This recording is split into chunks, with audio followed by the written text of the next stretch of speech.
Pull. Yes. Good shit.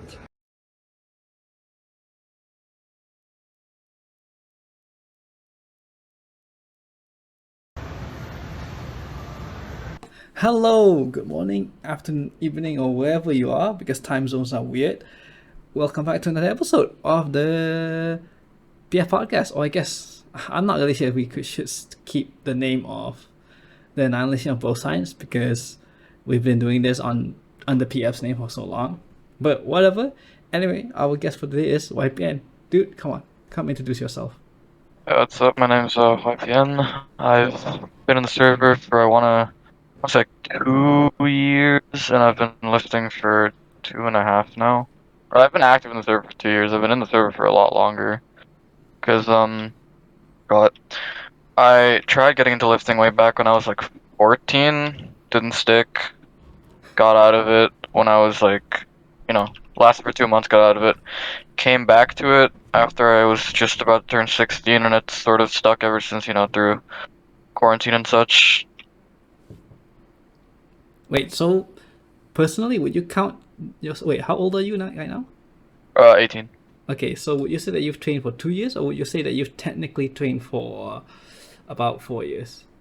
I mean, I get where the whole 4-year things come from, but like I can literally show you progress pictures of before and after the 4 years. There was literally no difference. And whatever I gained, I lost in the time I took off. So it was a fresh start when I came back to it when I was like 15. Yeah. I mean, yeah, that But yeah, makes sense. technically it's going on 3 years this December. Oh, nice. Yeah, that's including like lockdowns, like even like the recent lockdown stuff. I only really count like the first lockdown as like a training break. The rest of it, I came back. Like I barely lost anything, so I don't really count it as a break. Okay, yeah, that's fair. I mean, you know how some of the older Yeah, I know lifters, people are like, like, oh yeah, been lifting for 10 years, but I've only been powerlifting for one, so technically I've been lifting for a year, some shit like that. oh I know yeah, how people are. or even the opposite. You know, the guys who like like to say they have been only training for like a few months when really they've been like really active or whatever their whole life or a few Yeah, years people before. like to do that stuff just to make it seem more impressive because they've done what they've done in a shorter time frame. But like, no, realistically, I've been conscious about that. Just how whenever people ask how long I've been lifting, it's like I don't want it to come across as like, oh yeah, I'm trying to downplay how long I've really been at this for. I mean, realistically, if people ask, like 2 to 3 years is pretty reasonable, even based off just the progress I've made. Yep. Well, realistic for most people. Some people Yeah, would still most believe people. that's like incredible. I mean, it's nothing incredible to me now, but like I feel like if I went back to myself when I was 14, it would be like unbelievable because I don't know, it's like the generic, started off skinny, Yeah. got bigger, that kind of story. It's like, it's pretty basic. But like I had known I was gonna end up lifting at some point, just because my uncle had like introduced me just like basic ass weight training when I was like, I want to say 9, but parents were really skeptical about the whole, stunt your growth, so I wasn't really allowed. I wasn't really allowed to for a long time. Like I would do it behind my parents' back, 'cause I used to have like a gym up in my apartment, Oh. but like uh, that never that's one like that was like the initial like me trying to get into it, but that never stuck because limited weight selection, I didn't really have much to work with. That's where like the initial, I want to say, first didn't lifting came from. That's why I first joined the server. I I had joined the server because a friend of mine had just like recommended it, but he's not even active in the server. Like I don't even know if he's still in it. But this was like way back. Well, that's Cause actually. Okay, yeah, continue. I was done. Oh no, well, I was just gonna say that it's always that way whenever these sort of stories pop up. It's always, oh, Yeah. my friend got me into it, and then that friend just stops entirely, and you're the one who's like way far off beyond Oh where yeah, no, they. he still lives. Like he's a strong guy. The guy's like 6'1", 220, benches like 315 or some shit like that. He's kind of ridiculous. He's Oh, just not active in Discord anymore. okay. I mean, it's glad that he's still lifting, because it's just that usually the story is one guy starts lifting, he brings his friend in, and then he stops lifting, but his friend keeps continue. Oh yeah, I have friends like that. I have friends like got like other of my friends into lifting, and they just sort of like either fell off or stopped lifting entirely. Like I have this one friend who started lifting around the same time as me, and I think me and him are like neck and neck in progress. I don't know what happened to him after, but he's been stuck where he's been stuck for I want to say like almost like Like since the first lockdown ended, like he hasn't progressed on like anything really. Kind of True. sad, but you know, it is how it is. Oh yeah.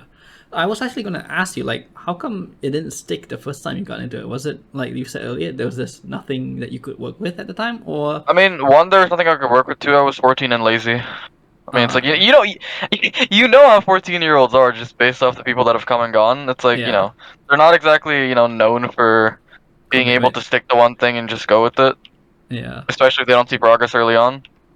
yeah. Oh, which is and actually that's kind of ironic because I was I 13 or 14 at the time when I initially really got started into lifting.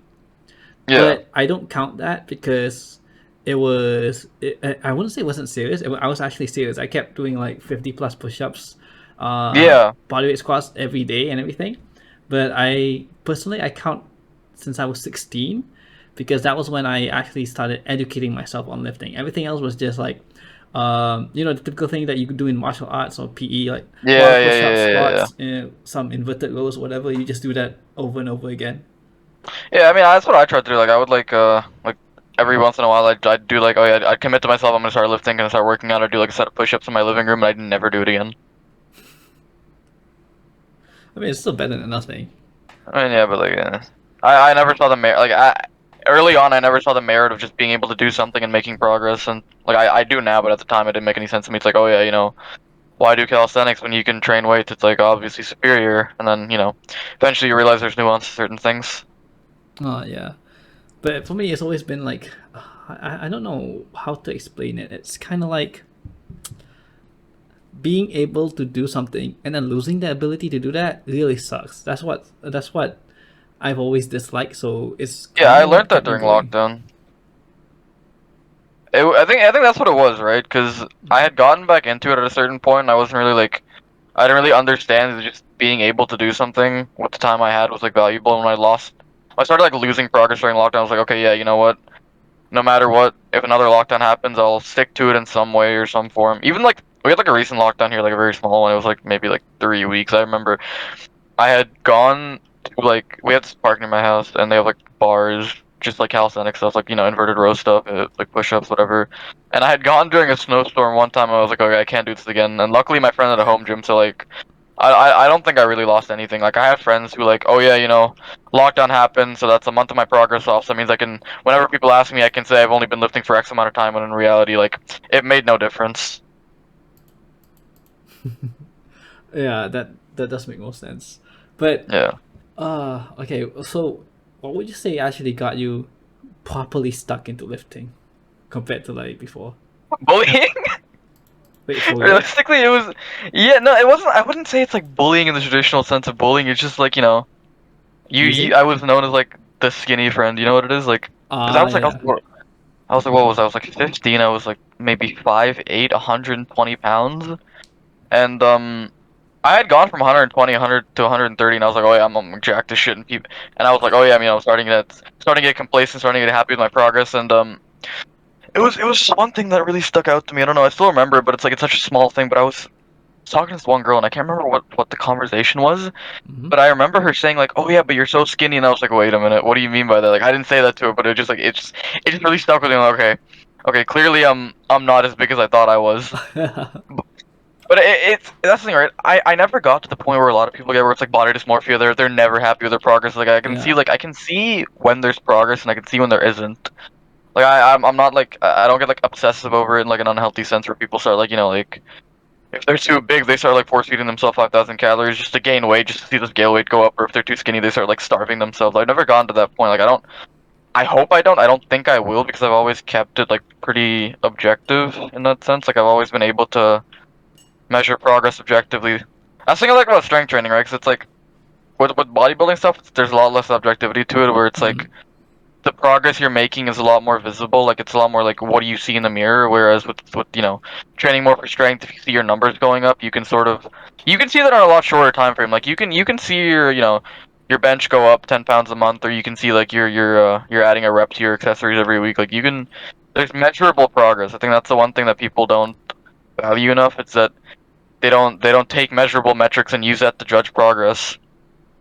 And that's how they get to fall into the trap of body dysmorphia. It's like, oh yeah, they think they're not making any progress, but in reality, they've taken, let's say, a 30-pound dumbbell curl from 8 to 10 reps in the span of 3 weeks, but because they don't see an inch of growth on their arm, they're thinking they're going nowhere. So they start panicking, start force feeding, start overtraining. They start changing up training variables, and then they just end up worse off than they were before without realizing. Yeah, definitely. Man, actually, if only I cared enough or like had the time to properly explain this to whenever this pops up in the server, I would. But too Yeah, lazy and time. But honestly, yeah. it comes up with so many people. It's such a common thing. It's like it's hard to explain it to everybody because like I tried that like when I was like very early into like being active in the server. It's like I would try to explain as much as I could to beginners, and then I realized some people just don't want to listen. Some people just want to be validated for what they're doing because I mean, it's a common thing, I'm talking about. It's like people come in, they're like, "Oh, is my training program good? Is this good? I changed these around." I'm like, "Well, what were you doing before? That wasn't that made you change it. It's like, oh, I was doing this, and that. But were you making progress?" It's like, yeah, I was adding this, I was adding that, but I didn't add 100 pounds to my deadlift. I didn't add 4 inches to my arms. I didn't add 30 pounds of body weight. It's like, okay, but like, you've been at this for 3 months. Why are you panicking over? Why are you expecting so much in such a short time frame? Man, I I don't feel like I know. feel like people just set unrealistic standards for themselves, not even like based on anything. Because I mean, what is it like? Obviously, there's social media, right? But people can't really see past like the illusion of how people present the information they have. Mm-hmm. And I feel like that's the one thing I got really lucky with is that I was able to see past that really early on, which is yeah, which is I feel like that's a big part in what helped me like not fall into the body dysmorphia trap. I feel like that's a big problem. Like not even just like my age group, just people in general fall into. It's like they they see information as it's given and they think, okay, well, if I'm not matching the standard, then my genetics are inferior, my progress is inferior. I'm doing something wrong. But people don't understand like social media is literally just all smoke and mirrors. Yeah. Man, I've actually brought this topic up so many times with all the other guests, like through Yeah, those who have listened to the episodes.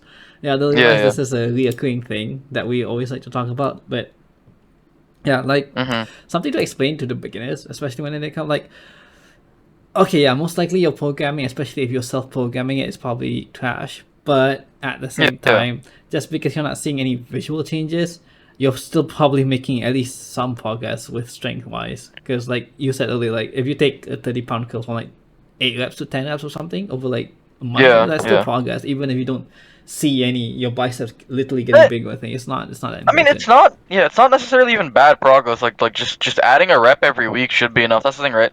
Like I feel like even like some of the more like active members in the server don't get this, but it's like yeah, beginners shouldn't be programming for themselves, but realistically, if they find a system that works, all they really need to do is milk it until it stops working. I feel like the experience that you get from making mistakes is a lot more valuable than starting off, with what is quote unquote like optimal right off the start. Because I feel like if you're doing everything right off the start, you don't really have a lot of wiggle room to learn. And I feel like as a beginner, it makes people really big headed because if they immediately see success off the bat, they're gonna think what they're doing is correct, and they won't let themselves, learn and Mm-hmm. improve. So I feel like learning to fail is a big part of it, but it's like it's kind of hard to tell a beginner that it's okay to do your own self programming in a nuanced way, because then they're gonna get the wrong idea of what's right and what's wrong, even though there isn't necessarily like a right and a wrong. It's really hard to explain nuance to beginners. Yeah, it's this is why after like so many years, and not so many years, it's not been that long, but like after so much time, the default advice that we fall into is just to They like just get them follow a on a good program. program. Yeah, but because like you said, like it is valuable to have beginners do their own thing and learn from their mistakes. The only Yeah, problem is at least from what we've experienced, they're not when they do make mistakes, they're not looking at the they right don't learn mistakes. from it. Yeah, Yeah. I don't know the what is it like.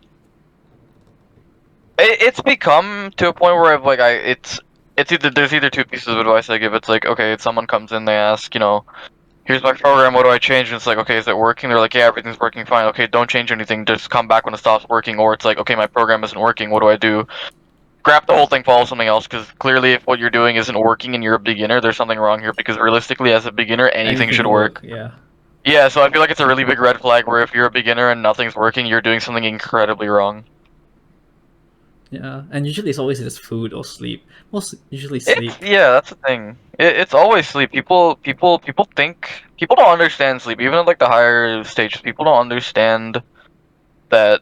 it's not necessarily the quantity of sleep, it's like the quality of sleep. People come in all the time, like not even just beginners who are like, oh yeah, slept 5 hours tonight. If I take a 3 hour nap, does that count as 8 hours of sleep? It's like no, not really, because they don't understand how REM cycles work. They don't understand how they recover during sleep and the actual like value and hormone balance and stuff. Because people, this is a big thing, right? People like just sidetrack a little bit, but it's still related. But people come in here asking about like, oh yeah, how do I increase my testosterone? It's like, well, are you in a consistent surplus? Are you sleeping 8 hours a night uninterrupted? They're like, no, but like, what if I don't know, what if I start no fap? What if I take cold showers? It's like, okay, how about you work on your sleep hygiene, work on not waking up during the night, working on sleeping 8 hours a night, and see how you feel in a month. And people don't do that because that's hard. It's very easy. I don't want to say it's easy, but it's easy to wake up in the morning, take a 5 minute cold shower, and do no fap for a month and think you're doing something. That's actually kind of ironic. How is it that people have? It's so twisted now. Like people actually find doing nofap much easier than just getting 8 hours of sleep. That's crazy. Getting 8 hours of sleep conceptually is a very common, it's a very simple thing to do, but people think that, oh yeah, if it's so simple, it's so basic, it can't be that good for me. People want to do what they think is difficult because they think the harder it is, the more results they get, but in reality, people don't even have the basics down to start, like, Doing the hard worrying stuff. about minutia. Yeah. Majoring in the minors. Always the Yeah, that's theme the of thing. fitness. That's the problem. See, people hear the basics, they hear how easy it is conceptually, they get an idea of what it is, and they think, okay, yeah, these are the basics. I understand what I'm doing. It's time to go on to the more complicated stuff because obviously now, because I have all this information, I'm no longer a beginner. Uh, Man, I'm so lucky. Thinking to myself, I'm actually so lucky that I am the way I am because Yeah. like for me and like for other people like Ezo, and Ikulnu and like a few others who started like Mhm. back what 2011 2012 sort of years where the Oh internet yeah, was yeah, pretty yeah. much just it's complete both science and you just do whatever. Like I find myself actually really lucky that I'm the type to like do my own research and like properly think things too because I definitely fell into that early on because every beginner falls for it, like everyone, Yeah. unless you're like a person or like you're in that field, like you're one of those few kids who get picked for weightlifting in China or Mhm. whatever. Yeah, you're not gonna know any of this, especially back then. But like I think early on I still have to give thanks to Mike Chang for like making fitness Oh yeah. easy. Oh my god, dude, no, no, no. What is it? I remember seeing Mike Chang ads when I was like 9 or 10. And I'm like, Yeah. I'm gonna grow up. I'm gonna save money. I'm gonna buy this guy's program. I'm gonna get ripped this shit because this is the way to do it. Yeah. Uh, but no, but but yeah, to his credit, he made fitness really digestible and easy and simple for a lot of people, which actually yeah, helped. Honestly, it helped a lot of people like me, like actually get into it. Then obviously, I moved yeah, on to like people like Scott Herman, Alan Thal, yeah, yeah, yeah. FNX also made it pretty simple and digestible. And even though he's not the best advice channel, at the very least, his advice is not gonna hurt you. That's the one thing I can guarantee. His advice is not gonna get you Yeah. hurt. So if It won't. It doesn't have like bad advice necessarily. I think it's yeah, just like there's a little bit of like an I don't know, overabundance of information that isn't necessarily applicable to everybody. But yeah, I feel like from what I've seen about what the older fitness industry was is like the lack of information made it really simple for people. I think yeah, there's too much information out there, and because of the amount of information, people can't exactly differentiate what they need and what they don't need, which is why there's a lot of influencers that I follow that give out a lot of quality information, but I never recommend them because people don't like to sift through what they need and what they don't need. People will see all this information and be like, okay, I need to like apply all of this at once. I need to start, learning what's the proper line of pull for my muscles, and I need to find like the optimal exercise. But it's like in reality, it's like these aren't the principles you need to be taking, and people don't understand that people see new information, they think, okay, this is what I've been missing, but in reality, it's like, you're not missing no, anything. this is the information you take if there's something missing in your training. If there's something that isn't working, this is the route you should probably try because this is what, tried and tested in the, newer science, I guess. Mm-mm-mm. No, at the same time, I can understand like the difficulty for like newcomers nowadays because the learning curve is definitely much higher compared to before, but it still doesn't Yeah. change the basics that you just need to work out, like lift weights or like do body weight, whatever. And Which is why Yeah, I do sometimes recommend it, like for some of the members, even the older ones, especially the ones who tend to overthink a lot. I've actually yeah, recommended them several times to just, you know what, stay away from the science and just work out like to your own instincts. Like just work out hard. yeah. That's the thing. You need That's to the thing. learn that People. first. That's the biggest thing. People don't train hard. This is the thing I've been telling a lot of my friends who've been getting into lifting. It's like, look, I don't really care what you do, as long as you don't change it and you train hard. Like I've got like I feel like when I first got exposed to, like, science-based lifting, I was very like big into, okay, science-based lifting is the only way to go. This is what's optimal. This is what you should be doing. But then I realized the biggest problem with people is that they get so obsessed with what's optimal, they forget to train hard. Like, people, I see some of, like, the rep quality and set quality that people are putting out. It's like, okay, maybe your exercise selection is, where it should be, but it's like your execution is terrible. People get so obsessed with what they see on an Excel spreadsheet. They're so worried about, okay, is what I put down on paper good? It's like they forget to execute. People aren't taught how to execute. People are taught, like, theory. That's what a lot of the fitness industry now is. It's a lot of, like, it's not a It's very definitely a good lot of theory. theory. It's a lot of theory. It's a lot of very good theory, but it's too much theory, and people aren't taught how to execute. Nobody, like, I don't say nobody, but like, I honestly think that if people were given very rudimentary information, just told, okay, take your sets to failure, eat in 1,000 calorie surplus, whatever, some like obscene shit, they would be better off than, okay, eat in a 150 calorie surplus, train 48 hours between muscles, whatever. I don't feel like that's productive to beginners, mostly because, like, I feel like you don't need to be giving that information to someone who doesn't know anything from the beginning. It's like, give a beginner the most simple thing you can find that would work, and just tell them stick to it until it stops working. And, like, drip feed them information, drip feed it to them as they need it, right? Yeah, IV You don't drip want to them. overload them with information. Yeah. That's why, especially when it comes to, I think some people have noticed, especially the OGs, they definitely noticed the difference in the way I give advice. Because back then I was like, yeah, Yeah, I give advice like a bit more detail or put in more yeah, yeah, effort to the yeah, advice. But nowadays it's like, I ask them some very straightforward questions, and depending on the answer, I can like imagine what's going through their heads or what they're doing, and then just give them the yeah. most bare bones answer so that like it will get them to where they want to be, but it also won't have them overthinking or anything, like especially in form checks, which is why compared to Simple, like Simple gives very great form checks, He and does. I I mean, appreciate it. Like I thank you, Simple. Like if I ever need form checks, I'll ask him. But also, oh yeah, if he's not available and I see that no one's answered some form checks or whatever, I just give like simple like, how does it feel? Okay, does it look good? How did it feel? Are you doing this and that? Okay, just do this. Focus on how it feels, and you're good to go. Pretty much it. Because I honestly, like that's to how I form check myself. I like to believe that people can figure things out on their own sooner or later. Yeah. No, yeah. On the topic of form checks, that's how I've been form checking myself. I used to be, like, really obsessed with, okay, what is the best way to perform this exercise? What's the most efficient way? And it's like, I feel like moving away from hyper focusing on efficiency has really helped, because it's like it's gotten to a point where it's like, okay, does this feel natural? Is this my strongest position? Yes and yes. Usually if I have an issue with form, it's that I forget to, like, stick to what I know and just do the basics. Because this was a big thing with, like, my deadlift recently. It's like I had just gotten back into conventional, and everything felt off, but I needed to go back to, like, older videos, like back when I was, like, deadlifting 150 kg for a single. I needed to go back to those days and think, okay, what was I doing right that worked? And just applying principles that I haven't used in 2 years is what really helped me. And it just clicked so much faster, instead of going to, like, looking for new information on what I'm supposed to be doing, trying to relearn the move, and it's just like, I just needed to teach myself what I already knew. Yeah, because just go what feels good. If it feels good and feels strong, then go for it. Like that's pretty much all it is. But the problem is that especially for really beginners and certain people, because I have noticed that. Okay, do you know that theory about multiple IQs and everything? Like how I this, think so. yeah, the multiple different types of intelligence, like music Oh, intelligence, yeah, yeah, reading, yeah, everything yeah, like yeah, that. yeah. I know what you mean.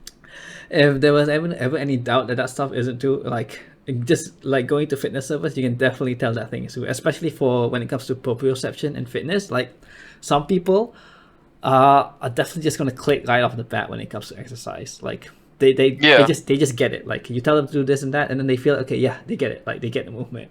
But some people, they're gonna take so long to just figure like some basic stuff out, and Oh, yeah. I even noticed like something even with machines, like some people have just realized like, oh wait, I could do this, and I'm like, you didn't think of that before this? No, I didn't think of this at all. Like stuff like that. Like Yeah, I don't know. It's like it's gonna take some this is the effort. problem, right?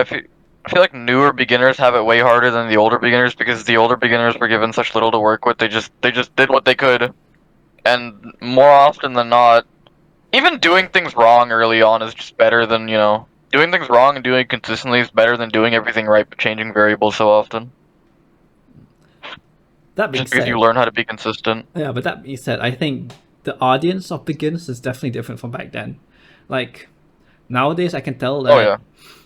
like especially the younger beginners, they're definitely like way overthinking. But at the same time, how do I explain this? It's like I feel like people nowadays, I've noticed at least, they overthink, but they don't overthink the right things. They always overthink the wrong things. Yeah, everything really stupid shit I've noticed. I don't know. I don't know if this is like I feel like this is the same in the same vein of saying you don't like children, but I'm not a fan of how like the attitude newer beginners take to lifting Yeah. because they'll admit they're in the wrong for a very short amount of time because as soon as they get like one piece of right information, as soon as things start clicking for them, they'll get a big head about it and think they're doing everything right. Like, do you remember this was literally yesterday? Do you remember that kid who came in here yesterday who was like he was like giving like weird ass advice and he posted a fake picture of himself? Yeah. He's giving all this like minor advice. He's like, oh yeah, you should start eating this food, Yeah. Yeah. this kills testosterone, whatever. And I can't remember who it was, but somebody like post physique, Oh, you and he mean? panicked. He started posting a picture of like a Calvin Klein model. It's like, yeah, it's like you have all Oh, this yeah. theoretical information that you read in an article, but it's like, do you really have anything to back it up with? Yeah. I mean, do you actually know what it means? Like, do you know what it means to experience so and so theory? Yeah, that's the thing, right? I feel like over time I've realized experience is a lot more valuable than theory, just overall. Because what is it? I've realized like I don't like science. What's in literature doesn't always have a one-to-one carryover to what actually happens in the training room. Because I don't know why it is, but I feel like it's just because the execution is a lot more controlled, and the mindset of people going into that is a lot different. It's like, yeah, you can try to replicate what you've seen in a PubMed article, but it's like you're not gonna have the same conditions. You're not gonna be able to do that. You're not gonna get the same results because you don't know why the results are getting or the results are getting. People see results, but they don't look at methods and papers, and they don't understand why things are happening the way they are. This is a big thing when I got into like EMGs. When I started like reading into EMG, like I remember I would base exercise selection purely off what had the best EMG, and I didn't understand. I didn't understand Oh, why it came up like that. I was like, oh yeah, EMG, big word. Surely this must be the way to go. wait. Okay. Did you know what EMP stood for when you were doing that? No, I had no clue what I was doing. I was like, EMG, this is like muscle activation, right? So I should choose whatever has the highest EMG. Alright. Here's the thing. Here's a funny thing with EMGs, and this is actually, I think, bad contrast. Got this result with that.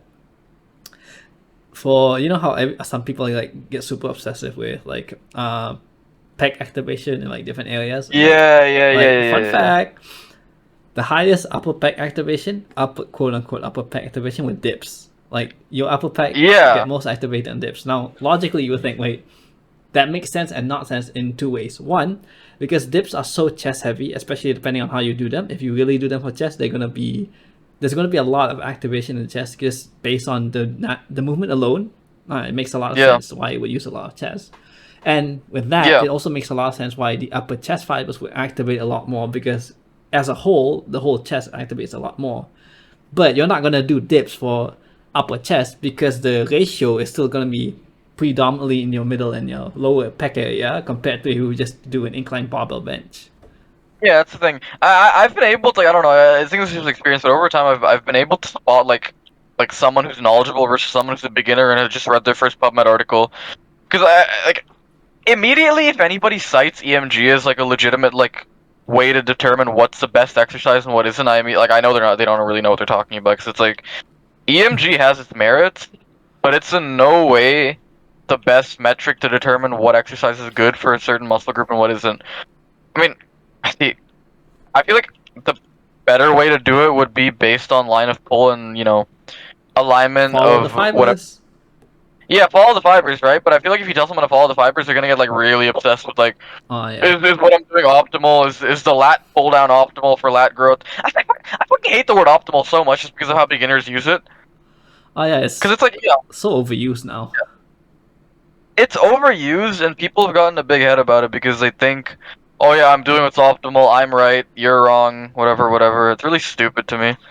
Like I get where they're coming from in a sense, but I don't agree with it because people like to shit on like the basic exercises because, oh, it doesn't align with the proper fibers of the muscle. It doesn't. You're not getting through a proper range of motion. It's like, sure, but there's literally thousands of people who've grown off this. You're no different. Maybe you will. Maybe you'll like lose out on like 2% of your gains, but for the most part, if you just get stronger on an exercise that in some capacity targets the muscle you want, it'll still grow. If it feels good, if you connect with the exercise, it doesn't need to be optimal for you to make it work. Actually, I argue that if it feels good, then it actually is optimal, especially like for you as an individual. But Hey, it's optimal for you, yeah, the but thing I feel like is you can that really manipulate that. the thing is that in I'd say the big difference again going back to like the different types of beginners from back then, like in my generation compared to like the generation now, is Yeah. that the audience is very different. Back then, people just in a way saw the big picture. They didn't I feel care. like, They didn't care yeah, about like the minors or anything. Like, what do I have to do to get big? I eat a lot. I train heavy. Boom. Okay, settle. That's all I do, and I will get big and I will get strong. But but again, because of all the information that's come out and readily available for people, people have started like they miss the forest for the trees. Like, yeah, all this yeah, information is like neat and all, but they have to get that science is very limited, and science has a purpose, like a very intentional purpose to find so and so. But the point about all these papers is this: it's more like a compass, a very loose compass to show you a very general direction. It's not specific orders. It's just a general direction. Like if you see, like, say, okay, vertical pushing exercises, like whenever you press anything overhead or whatever, works your yeah. shoulders a lot. So who cares which exercise, pressing overhead exercise works the shoulders the best? Who cares? The Yeah, general people are like, oh yeah, should I do dumbbell press? Should I do overhead press? Like, just pick one and grow. Just pick one and like get strong at it. It do doesn't really matter handstand which for one. all we care. Just do Yeah, handstand literally. push-ups. Just find what feels good. Cause it's like, yeah, I realistically, I realize this. Like, I found this to be more true as time goes on, but I don't think there's inherently like wrongs or rights in fitness. I feel like there's just things that are more correct, but there isn't inherently anything that's like just fully just wrong. I mean, maybe there's like one or two things that if I really thought about it, I could probably find, but it's like for the most part, even just finding what works for you is the best way to do it. And I feel like I didn't value that information as a beginner. I'd always think, okay, even if it works for you, doesn't mean it's optimal. If it's not optimal, it's not worth doing. And I feel that's the trap a lot of people have fallen into just nowadays. And I don't know if it's because like people are just younger and they have bigger egos about it and they want to sound correct. But it's like I don't know. It's weird. I feel like the beginners back then were a lot more like just better in a sense because they were older. I feel like people getting into it now are a lot younger, and with younger people Mm-hmm. comes a problem of just young people problems. Yeah, young people followers. Oh, the good old days. Yeah. But yeah, but well, that's one trap that you said. If you just because it work doesn't mean it's good. That's one trap that people can fall into, and we are guilty of that sometimes. But I'd say that trap will be better than falling into the trap of I did what I did and it works, and why should I do anything else? Because like you said, beginners or like kids, especially the younger beginners nowadays, have like for some reason have a really big ego at times. Well, some of them, not all of them. Like when they Yeah. get one thing correct, they're like, I'm right, whatever. So it's like it gets really hard to convince them to like change because yes, it Yeah. worked, but this isn't gonna work for you long term. Probably, very likely, it's not gonna work long term. Especially if you're not open minded enough to actually start learning new things and understanding new things, you're not gonna get really far. So, I'd say in a way it's better to like fall for one trap rather than the other because if you Yeah. do things right, at least hopefully you'll start learning that why this is better than what you were doing previously. In a sense. No. Yeah. I feel like the best approach to those people is those are the kind of people that learn through failure, just learn through like messing up. That's why whenever I see people like that in the server, it's like I don't tell them what they're doing is wrong. I'm like, okay, you know what? If it works, it works. Keep doing it. Come back when it doesn't work, and I'll explain to you why it didn't work. I think that's the best way to go about it, because it's pretty hard to convince someone they're wrong when they're right. You know what I mean? Yeah, yeah, yeah. It's like it's like yes, you're not wrong, but you will be wrong in 6 months. But you know, I've never met a beginner that can realistically see the bigger picture. I think maybe one or two like anomalies, but I've never actually met someone who's like, okay, I'm just starting out and I can see what's gonna be beneficial to me in the future because I just don't have that kind of experience or information to really work with that. Which is why like a few of you guys, the regulars, especially you younger regulars, are pretty much Yeah. anomalies for us because not a lot of people are like you guys.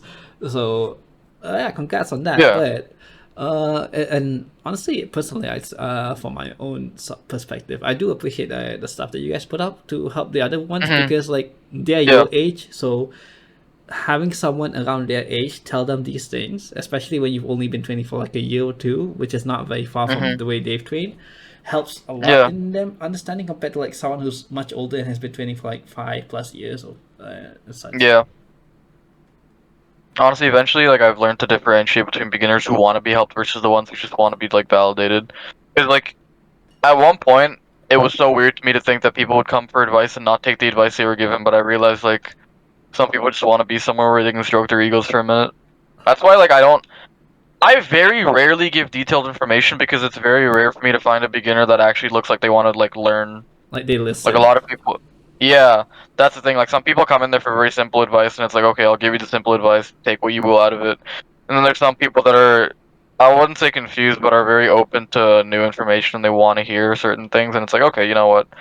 Maybe it's worth my time to sit down and actually explain things. I don't want it to sound like Jaded.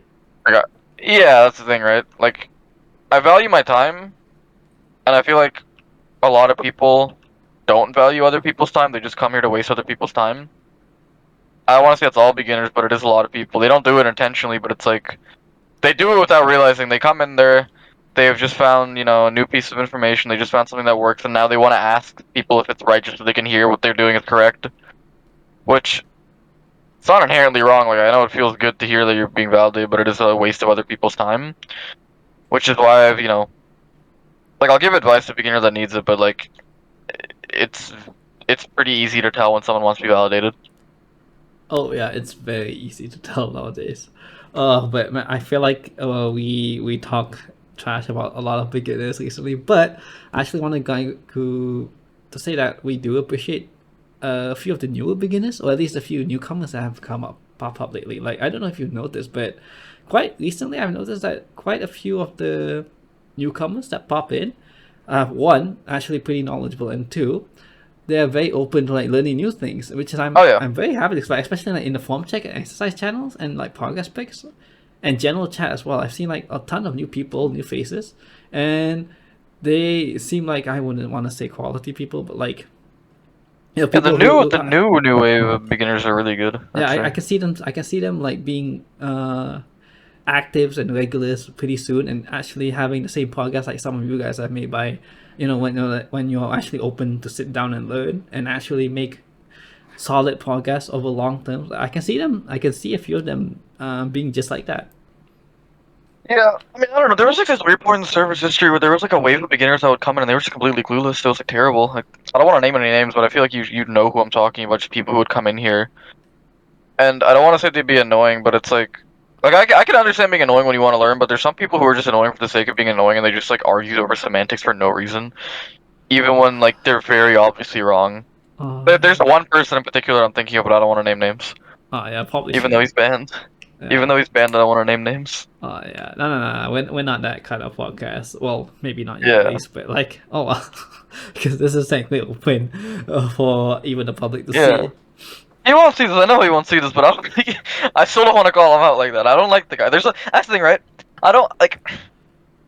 There's beginners that I find that just aren't worth time, and there's like people who have come in the server that I just straight up dislike.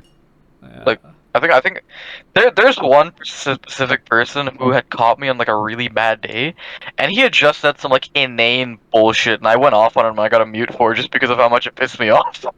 Oh, I think I can. Like I had I said can some remember the dumb mute, but I don't shit. remember to who. Yeah, I don't. Like, I think I remember who it was. Honestly, there's so many that have come by. Like it could literally be one of three people. Yeah. But like that's the thing. Like I did get muted for it, and I understand why. But it was just like it, there's some things that people say, not even just beginners. There's just some things people say that's just so inane to me. It's like how could you possibly utter those words and think it sounds correct, or not even correct? Just sounds like good coming out of someone's mouth. Cause it's like mind blowing. Okay, I'll go a little bit more into detail. You remember the one guy who had like a 2 hour long argument about how the biceps are technically a bigger muscle than the triceps and kept on pulling up anatomy charts? Oh yeah. I actually I don't That remember the dude, but I remember that discussion, quote unquote. Yeah, I remember that discussion. That was so strange to me. It's like, how are you so confidently wrong? Like, I wish I had that kind of But confidence just to be wrong all the time. that guy wasn't past his 20s, was he? I don't. No, that guy. I I hope I not. hope That not. guy was like 15. Oh yeah, that guy was like 15 or something. Oh yeah, hopefully so. But He like, was he was a young guy. oh yeah, okay. I mean, I would not. I would like to believe that no 20-year-old or over would still believe stuff like that. Like, yikes. No, no. I had seen him come across another server that I can't remember what server it was. It was a different fitness server. I had seen him come across there, and I'd argue he's worse off now than he was then, just because the atmosphere of that server is not exactly lending itself to quality advice. It's a lot of shit posting. Yeah. Speaking about shit posting, sorry Oh. for the language picture fit, but man, I actually love it whenever people complain that our server is too strict. Like, oh, we can't have any fun on the Yeah. server. There's no memes. But like, but yeah, but that's why the server is great because and this and a Right, few other right. servers like Calgary and TSA are really great because we're the only few fitness servers that I know that don't allow this stuff, and we don't allow it for a reason because this server has a very clear purpose: education, Yeah. truthful education. And if it's not relevant to that, outside of the silly channel, keep it out. Mhm. Oh yes. On the topic, that reminds me. There's one server, and I feel like I know. I feel like you're gonna know what exactly what I'm talking about. You know, the one server that we always mention is like just really like toxic environment. Hmm. This they became an official Discord server, and now they're tightening up their moderation because they were about to lose their official status or whatever it is. So they made like a whole announcement about how okay the moderation is gonna start tightening it up, and they started losing members because of that. I mean, You honestly, you know what I feel like you know what server I'm talking about. I feel like I should, but I'm not. I don't think that server would ever get official status. But I mean, No, it did. wait, it did. Yeah, it did. They got official status, and now they're like tightening up the moderation. Hmm? Like people, like actives in that server are getting muted left and right. Like a couple people got banned. I think that they're really tightening up their act on that server. I mean, actually, I like that because what is it with with people who live and just some of them having like the worst personalities on the internet? I don't get that. I actually know exactly what it is. I don't want it to come across wrong, but a lot of people that get into lifting nowadays are kind of like social outcasts. Yeah, I mean, And it's I not feel like like, it was any yeah, better back then, but like back then, no, but people still had I feel like it's arguably worse now. some sense of respect for other people at least because they That's didn't. 'cause people knew they were social outcasts back then. People knew they were like weird guys, and they needed to tighten up their act. Nowadays, people get into lifting without knowing they're absolute freaks. All that, and also because I guess thanks to the internet and Discord, like you can actually these type of people can actually gather around together instead of being socially isolated from even each other. Because now that you've Yes. gathered a bunch of these not so fitting into society people, that's a very bad term, into like one place that you just get this really weird cesspool, and it's man, I don't know Yeah, they what the get rest to do. validated, and the problem is they're like chronically online, so they don't change because you know all their online friends are like that, and they don't actually have any interaction with real people. That's the thing, like that's a big problem with modern day fitness. It's where it's like people like I feel like back in the day fitness was a lot about self improvement. Now it's about I don't know how do you put this. It's more like an ego battle, right? It's like something to boost your ego, and people don't actually want to improve themselves. They just want to have something to brag about, which is I feel like is a big problem with modern Oh fitness. yeah, yeah, People don't bragging lift to improve rights. themselves. They just lift they lift to impress people, not to better themselves. Yeah, it's ironic how this is the time and age where all this is happening when Ziz, like back in his day, it was actually, and despite how he was, it was still about motivation and self improvement. which is ironic because Yeah. the things that he were doing back then were probably more suited for the times of today. But yeah, Yeah, his I think you're style of completely right. motivation was really interesting because I feel like a lot of people can take it as toxic just because of the way he presented information, but I feel like it worked for a lot of people. Like some people just need to hear it in that sense. Like some people, I don't know. This might come across a bit like harsh, but some people need to hear that they're just weird. Some people just, like people are too scared of telling people how it is, but some people just need to hear that they're strange, and they need to know that.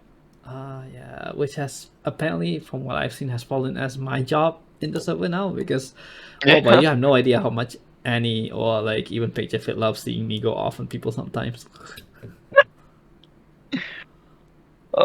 Yeah. I don't know. There have God. There's one person on the top of my. I can't remember who it was. There's some person who was just absolutely like. I feel like there's actually a couple of people that fit the bill for this, but God, who am I thinking of? Okay, no. That one guy who got banned very recently, who would come in here and like he would use this place as like therapy despite having a therapist. You know what I mean? Like you know what I'm talking about. The Uh guy who. I feel like yeah. Oh I feel that's a yeah good example. I know Yeah, him. Yeah, you know what I mean, right? yeah. Like that's what I mean by like chronically online. It's like dude, you that I was harsh on him a few times. I genuinely did think he needed help, but it's like some of the shit he would say was just Out of line. like dude, you need help. Yeah, that's the thing. That's the big problem with the internet. It's like at least before the internet, if you were like that, and there were not a lot of people or barely any people who were like that around you, you would know that you actually were the weird outcast, and hopefully you would actually see that as an opportunity or like a motivation to seek help. But I mean, yeah, there's nothing wrong with being different inherently. It's just but that some people aren't different. out of They're line. just like messed up in the head. Yeah. But with the internet, like those people now can actually find other people like them and they get validated. And once Yeah, they've that's the been problem. validated, they don't feel the need to change because they feel like, oh, well, They found their people. with this group of people, I'm validated. So why should I go towards a group of people who won't validate me? Which is a big problem, honestly. I feel like, especially when in certain areas where it really is out of line. And if any of those people do come across this, whether they're in the server or not in the server anymore, like, okay, here are my honest That opinions. help. Like, I really truly wish we could help you guys. Like, the whole purpose of the server is to help people learn and self improve. Like But some of realistically, you guys, there's certain things you can't do over Discord. yeah, even though it's the internet, there's some things you can't do in real life and there's some things you can't do on the internet. So we're very sorry that some of you guys were not suitable to be in the server anymore, hence why you had to be banished. But even people who were banished, we do allow them, like after Yeah, they some come time, back. yeah, we allow them to appeal, and some of them, even after all the time they had off, they still can't make a good appeal. And honestly, like as Yeah, much as we want to help you guys, like we have lives of our own, and we can't help all of you guys. I'm sorry. yeah, that's the thing. Like I don't know. I do feel sympathy for them, but to a certain degree, you need to want to improve yourself. You need to go out and get help. You can't just be sitting here on Discord like ranting about all your problems and then complaining when people either give you a solution or tell you what you're doing is messed up, right? Oh man, this has turned into more of a gossip episode. That's really honest. I mean, it's relevant. It's relevant to the topic because this is a big thing with like lifting, right? It's like Yeah. it's a big thing with like the modern fitness industry where people don't want to improve themselves. That's the big issue. That's like the overarching topic where people just don't want to be better. People Yeah. just they want to. I don't want to say look better because it's gonna sound weird, but they just want to appear better, but they don't want to be better. Oh, actually, that's pretty accurate. Yeah, people just want to, like, visually they want to look better, but on the inside, nothing is really improved. Like, back then, lifting was all about like changing yourself to be better, Yeah, that knowing was the big thing about this. that you can His improve. whole thing was that he went from like skinny, unconfident to like I don't know how would you describe it. He's like what guys aspire to be. Like he went from someone who had initially seemed hopeless to someone who had like given hope to people that even if you're as bad off as him or as worse off as him, you can still become what Better. you want to become. Yeah. But nowadays, it's all about I want to appear better than everybody else instead of being better than I used to be. Yeah, and like you said earlier, it's just a massive ego boost nowadays. Like, Yeah, oh I think man, that's speaking about ego boost, okay, this is going to be the last quote unquote last, because I do want to get back to you yourself, since you are the yeah. focus episode. But I don't know if you guys remember this, but remember that one guy? I think you remember, but remember that one guy who barely locked out a 300 kilogram sumo pull and then started going off on me because I Oh, disagree with him that body oh, fat percentage was completely oh! I pointless. know exactly. You mentioned the barely lockout, and I immediately knew who you were talking about. Yeah, I know who you're talking about. Uh, I think you guys remember him. You know, he actually came back. Really? Yeah, actually, one of his he used a different account to come back instead, and then for whatever reason, just said, "Oh yeah, I was actually banned on a previous account Oh, I because remember blah, blah, blah." this. And I just immediately, oh, then I like, "Oh, dude, it's you. Hi, bye," and then I just poofed him out because, yeah, Yeah. his attitude hasn't changed at all. He's still like, I don't know, man. Like sure you're strong, and you're definitely a lot stronger than me, but god damn.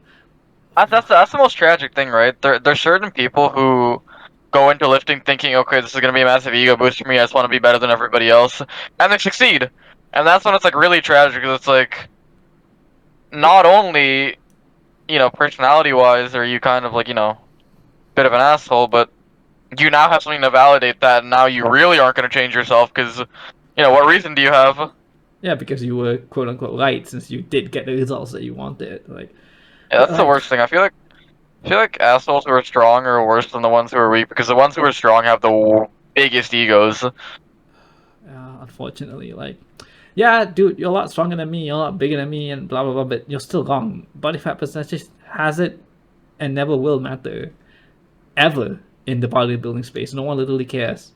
Like, no one. That's the thing. People get really dumbfounded when I bring up the fact that on a bodybuilding stage, no one walks up to you with a caliper and measures your body fat. They just look at how good you look, and maybe numerically you aren't as low as the other competitors, but just because of your muscle size, your conditioning, the way you've appeared on stage, you look a lot better.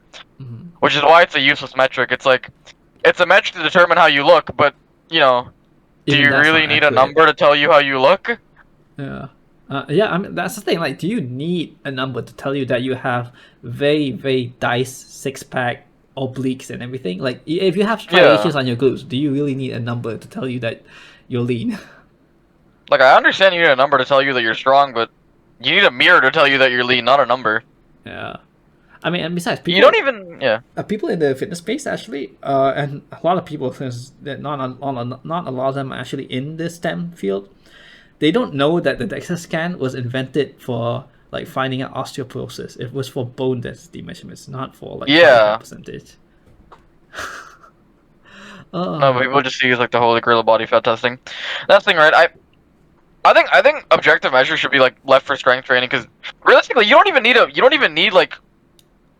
need a metric to tell you you're big. You can just be big and like numerically you're quite small. Like there's one influencer. I don't his name's escaping me right now, right? But God, can I mention his name here? Because I remember it now. But like, is that allowed? Am I allowed to mention other influencers on here? I mean, well, technically we are in the pitch fit, but at the same time, he does give me free reign for this, so yeah, go for it. I mean, the guy's name is public, isn't it? Right, so yeah. Oh, he's a pretty popular guy. His name's like Mikhail Lewis something, right? Big guy. The most shocking thing to me, this is a very recent realization. His arms look huge, and he's like, "Oh yeah, let me measure my arms." His arms are probably the size of my head. They're 14 inches, and they look massive. And I'm like, Ah, how the hell do we have the same arm size? And that's when I really clicked to me. It's like, wow, you can just be big. Like you don't need to be 200 pounds to look big. Like obviously you look big at 200 pounds, but like there's so much that goes into being big, and looking yep. lean more so than just numbers. And I feel like not complicated, getting like obsessed over numbers is gonna hold you back more than anything else. I feel like it should be like a mix of like 70% of it is based on how you look, and the other 30% is what numbers are going up. Like I feel like metrics are useful to see the direction you're going in, but that's Mm, about it.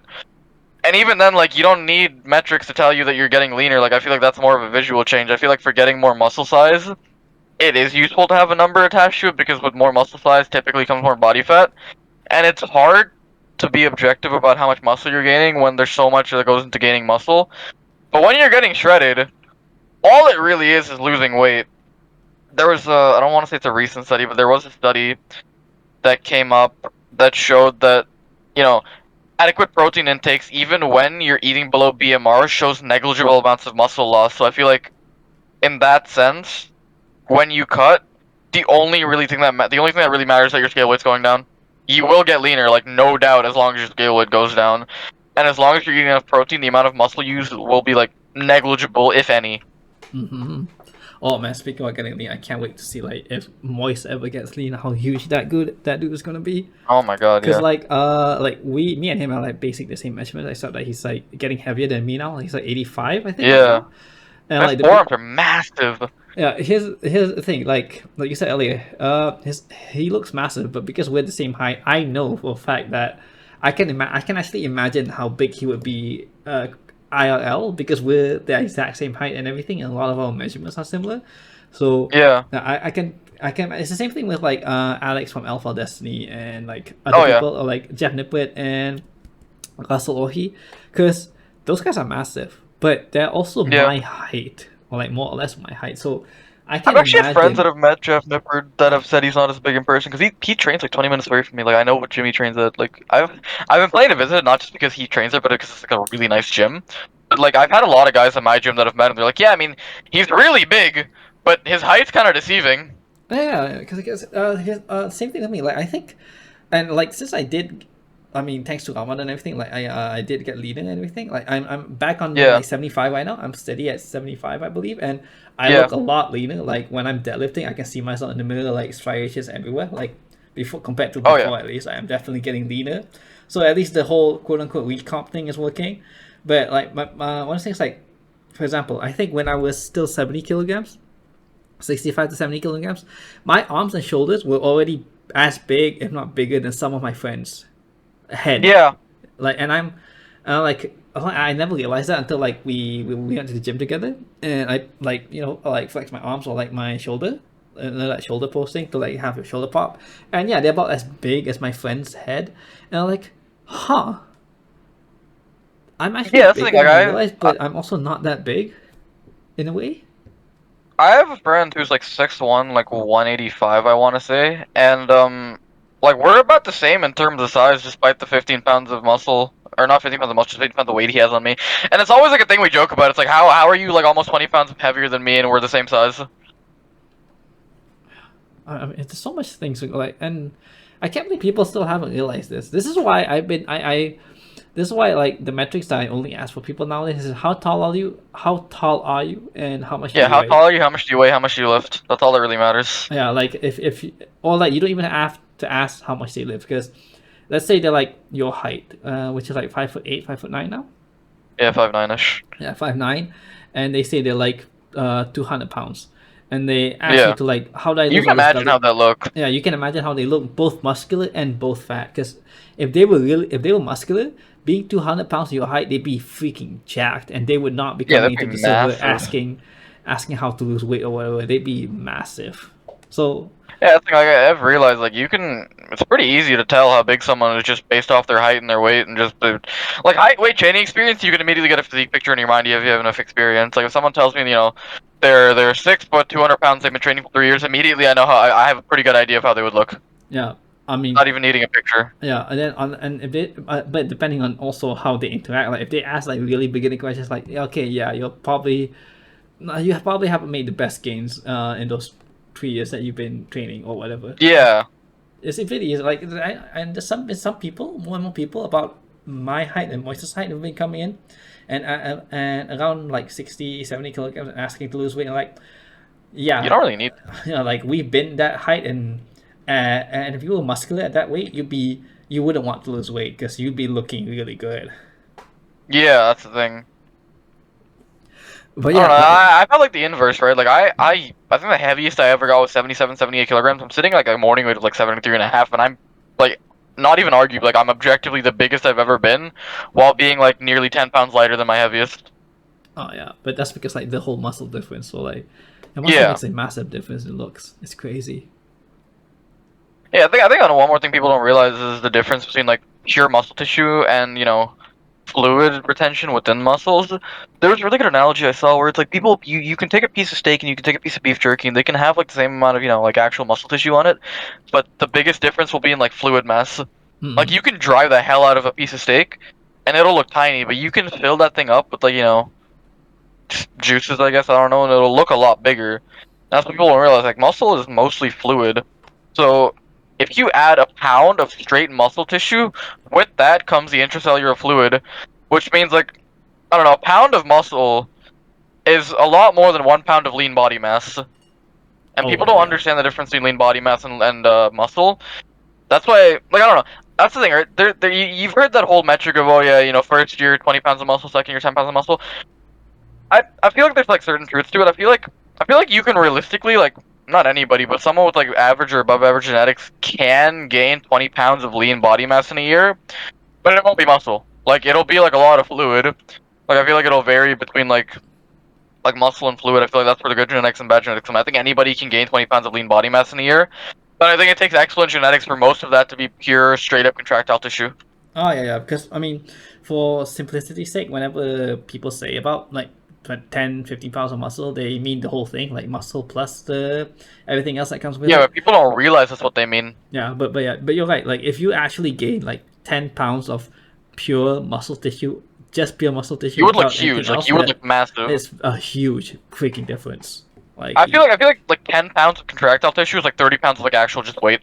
yeah, because you will not, you will look completely different. Like you won't You would even look look the like a different same. person. Yeah. Oh, but like I think that's I yeah. mean, That's the thing. going Like back in my to first. oh yeah, what were you saying? Yeah, go ahead. Oh no, I was gonna say like in my first year and a half ish, I gained like 40, 50 pounds. And I told my family, it's like, oh yeah, it's all muscle. I'm like, yeah, sure, it's all muscle. Cause I didn't visibly get any fatter. I just got bigger, and they're like, yeah, it's like all muscle. I'm like, yeah, sure. Oh boy.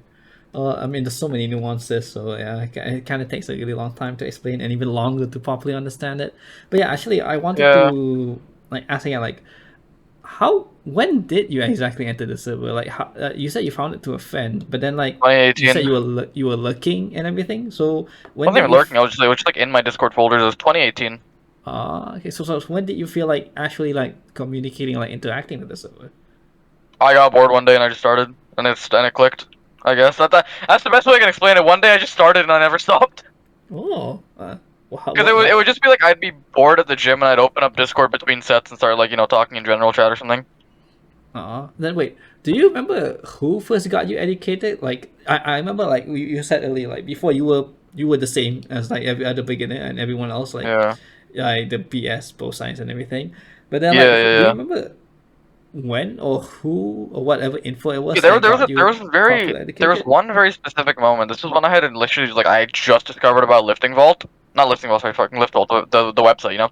I just discovered that I picked a random program off that. I started changing the hell out of variables, and I started stalling. And I had asked in chat about the question, and I had sent somebody my program. They're like, why are you running this? This is pretty bad. And I got put on Candido 6 week, and it all kind of spiraled down from there.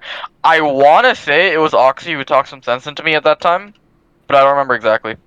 Oh yeah. Yeah, I mean it's been a Yeah, real long that's time. when. Yeah, that's when I had like that. That's what it like got the ball rolling for self education. That's when I really started like getting my shit together. So after like getting like properly talked Getting put on down to, Candido 6 week. yeah, and That properly was like getting my talked down defining to, that's moment. when you feel like, you know what, I Oh should yeah. like you just felt the need to like educate yourself. It was that and the realization that what I was doing was wrong that had convinced me that I needed to get my shit together. Okay, yeah. So what would you say were the biggest things that you learned along the way compared? Okay, actually let's make a comparison. What were the things that you used to believe to that you now know is complete BS, and compared to like the stuff that you've learned Uh, along the way, if you can name any? Trying to think like just a lot of stuff we touched on like difference between muscle and lean body mass, the importance of body fat percentage. But the biggest thing, and I feel like a lot of guys can relate to this, is that I feel like in some capacity, every young guy starts lifting for female attention. Mm-hmm. Um, the biggest thing I learned is that it's. I like to use this analogy a lot. Having a good physique isn't like okay. You have okay. Let me sidetrack a bit. Let's say you have like like a meal, right? You have a steak, and you have like dessert after. A bad dessert won't ruin the steak that you just had, but having a bad main course can ruin the whole dinner, right? And I feel like in that analogy, your personality, the way you come across, the way you interact with people, that'll be the main course, and your physique is more of like a dessert thing. It's like it's nice to have on top. Any woman that's attracted to your physique was already attracted to you before. No, it's very rare to find somebody vain enough to only be attracted to you for your six pack. Like I feel like that I've never experienced that. I've never even heard of people that are like that. I've heard about it like in passing on like forums and stuff. People like to say they've met people like that, but I've legitimately never met somebody that's so vain that they'll stay with someone that's a complete moron, abusive, even just someone that's horrible to talk to. But he's 5% body fat, so I might as well stay with him. Like I've never heard of that in real life. I mean, anyone with I think who's self-respecting enough would never do that. yeah, it's like sure there's some women who will want you only for your physique. You can find that if you really look, but that's not the kind of person you want to spend your time with, right? It's like yeah, they exist, but that's not someone you want. And the ones that aren't like that, like yeah, they'll appreciate. Like that's the thing, right? I feel like women can't appreciate the hard work a man puts into their physique, even though like Unless they not also even go just to women the like gym. yeah, that's like an ideal situation though. Like I don't know. I feel like I mean I don't know about like where you're at, but I don't actually personally know a lot of women that work out. Like I know like one or two, but it's not like it's just friends really. But what is it? I feel like not just women, but like the general population will understand that you've put in hard work, even if they don't fully grasp what you've done. Yeah. Like I feel like the most people, like if you never step foot in a gym, the difference between a 500-pound deadlift and a 700-pound deadlift kind of slips you because it's like people don't understand the amount of work it takes to go between those numbers. But it'll seem impressive regardless, because I mean, it's still big triple heavy. digit number.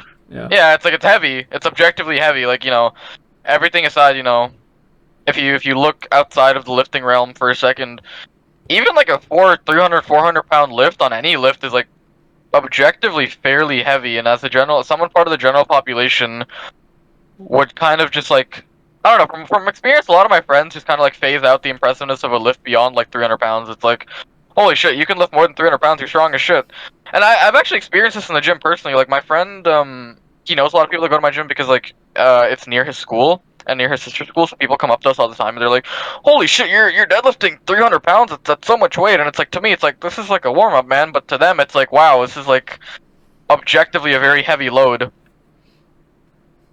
Yeah. I mean, like once you're in the gym space, you get really, honestly, really disconnected from like the actual Yeah, average. no. It took me a long time to realize I disconnected from the reality I am because I showed my mom a video of me like squatting 300 for like 350. And she's like, "Don't do that ever again. That's so much weight on your back." I'm like, "It's pretty light actually." Mom, that's like a warm up.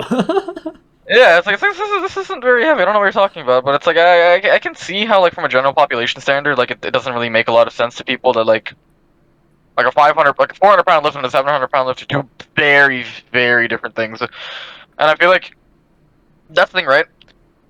I don't I don't really post on social media. I don't really talk about my lift 'cause it's like my any audience I had, the hard work and the amount of effort I put into it would kind of like escape them. And I feel like yeah, it would look impressive, but I only really share my progress with people who understand the difference between progression. Hmm. Like I like someone who understands the gap between a 315 deadlift and a 495 deadlift. That's somebody who I would show my progress to. Otherwise, I wouldn't just go around telling people, oh, I'm like, yeah, I can pull 500 off the floor, and they're like, yeah, cool, this guy can pull 300. He's pretty close to you, right? I'm like, not at all. It's not even close. I mean, it's and the best part is it's not just in lifting either. It's also with a lot of other fields. Let's say, uh, oh, okay. Let's say in the realm of physics. So everyone knows the Hadron Collider, right? The one Yeah, CERN has, the one where they yeah, yeah, yeah. they bring two atoms really really fast and collide each Mhm. other. Yeah. Yeah, I actually don't remember the location. I think it was somewhere in Canada. it's in Geneva. Or no, not CERN. Another one. There's actually Oh. another similar thing. I believe it was in Canada or it was somewhere in America, where they're building something very similar. But Mhm. the big difference is that in CERN they have two atoms moving very very fast. in this other Yeah. one, I do not remember the name because I only watched the video about it like once. Instead, they have an atom stay absolutely stationary, and they have another atom spin very, very fast and smack it. So it's basically like an Oh immovable yeah. object, unstoppable train sort of thing. And Mhm. to normal people like us, outside of the really deep physics people, it's like, I mean, that's not much of a difference. Like, but then like to people in that field who Yeah, study it's that thing, massive. it's like it's massively different. Like this, it's complete. It might as well be two completely different worlds, right? Or even like Yeah. in sprinting, like or racing, anything like with time, like a 0.2 second difference versus a 3 second difference between first and second place is massive. Like Oh yeah. there's a massive No, difference between that. I feel But like that's a little more digestible though, because people like anybody who has had any exposure to sports understands how big of a difference like a second makes in like any sort of timed event. yeah, But like people don't really understand how much of a difference I mean, 50 pounds is when it comes to lifting.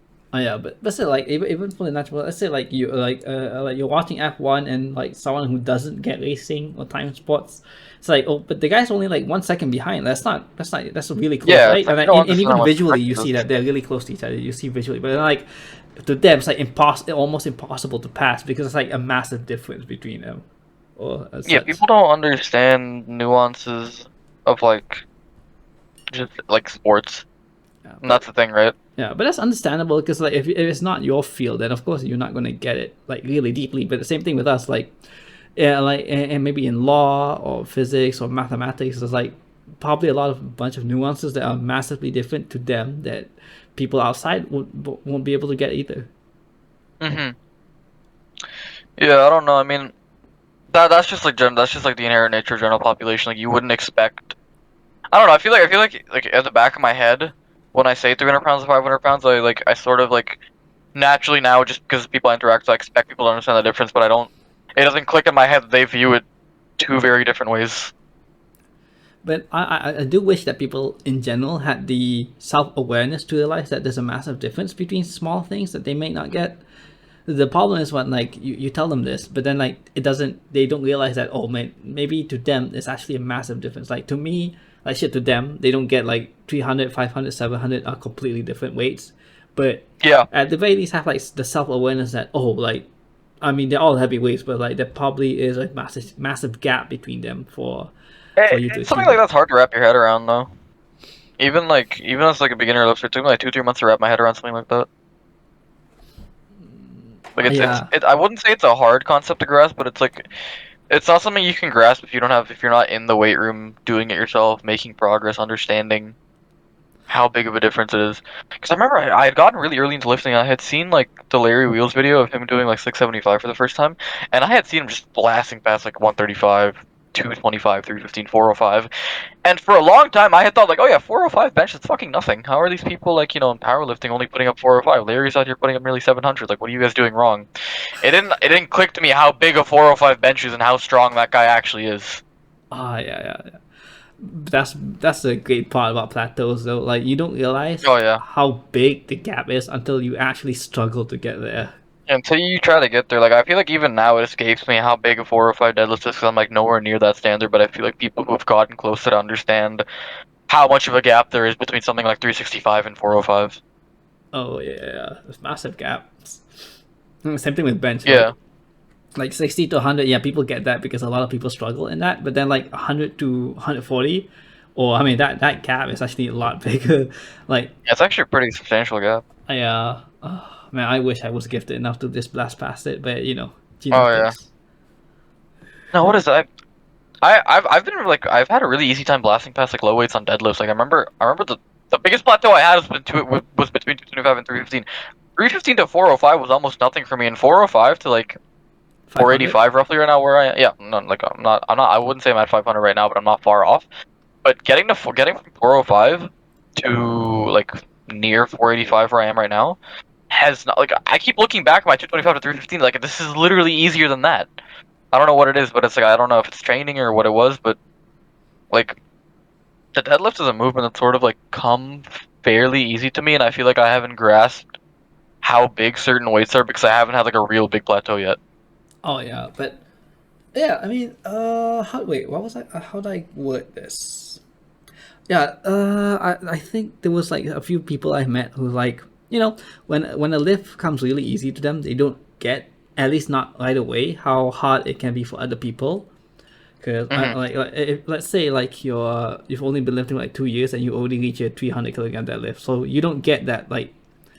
Yeah, you don't understand how hard 300 kilograms, like how big 300 kilograms is. Yeah. Like for some people, like they may not even get it in like 5 years or more, because differences between genetics, training, blah blah blah. But at the same time, it's also like mental, like you said, like from what was it, 225 to 315, was it? Yeah.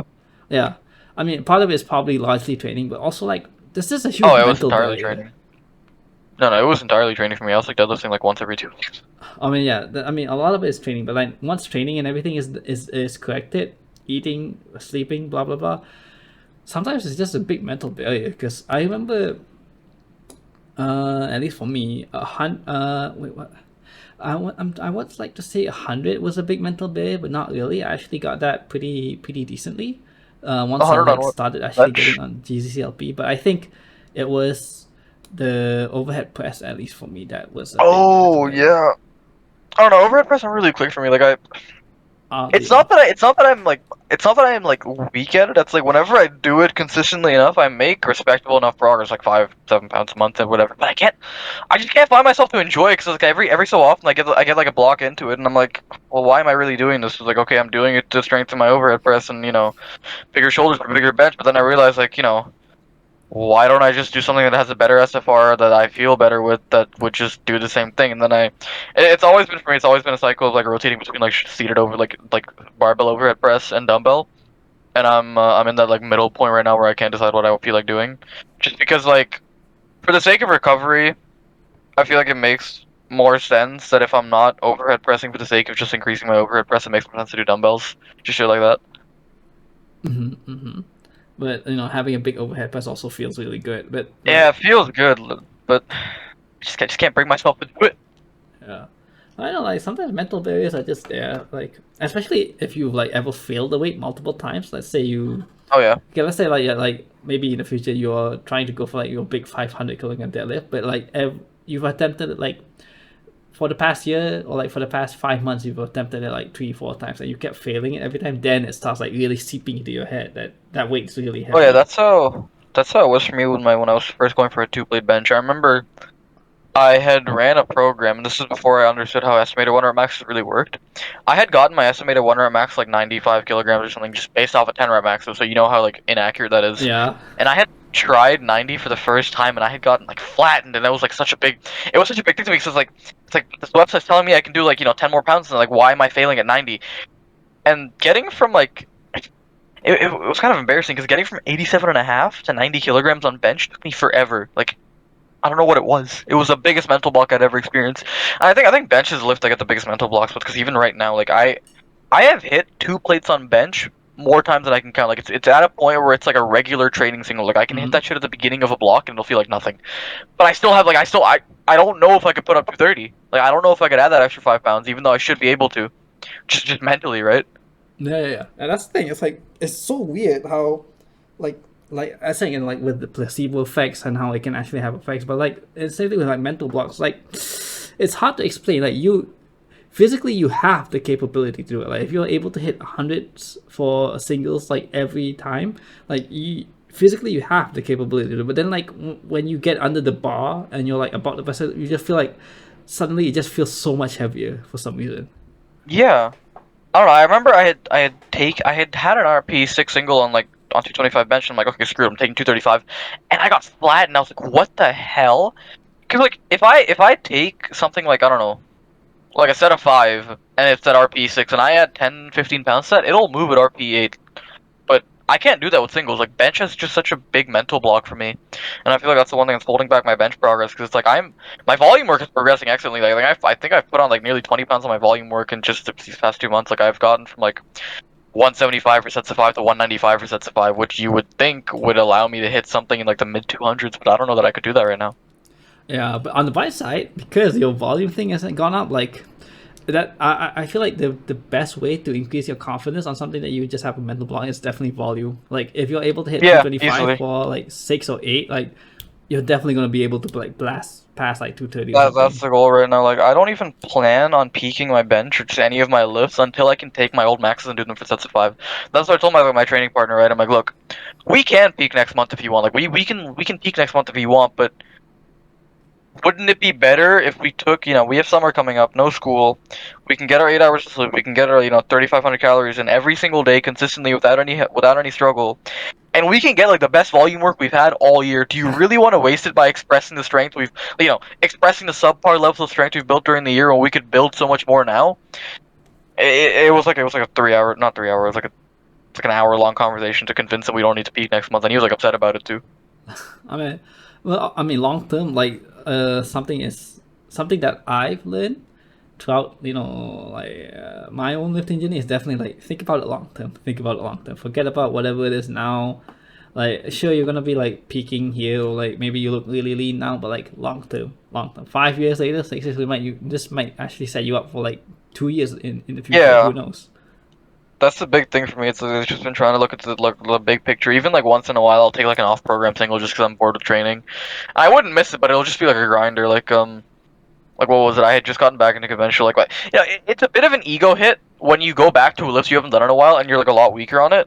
So I had what was it? I had just gotten back into conventional deadlifting like 2 weeks ago, I want to say. I was like, let's see where I'm at, and I was struggling to like make 385 pounds break the floor, and I'm like, okay, I can't do this. It was like a big hit to my ego, so I decided to go off program and just pulled a 405 single the other day, and it was like RP8 or something, just to appease my mind. Oh yeah, I mean, especially after you've done like 185 or 5 pause, like it's gonna be a Yeah, massive difference. like I don't know.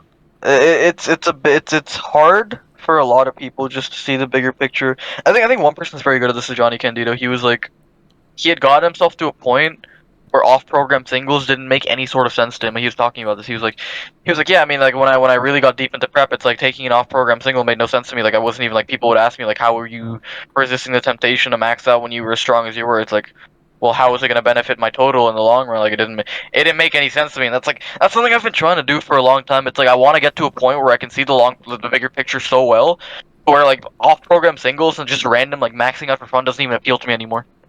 Oh yeah, I wouldn't say I've gotten to that point already, but I'd say okay. I'm not sure if this is the same way Candido handles it, but this is definitely the way I handle it. It's like I just stopped caring.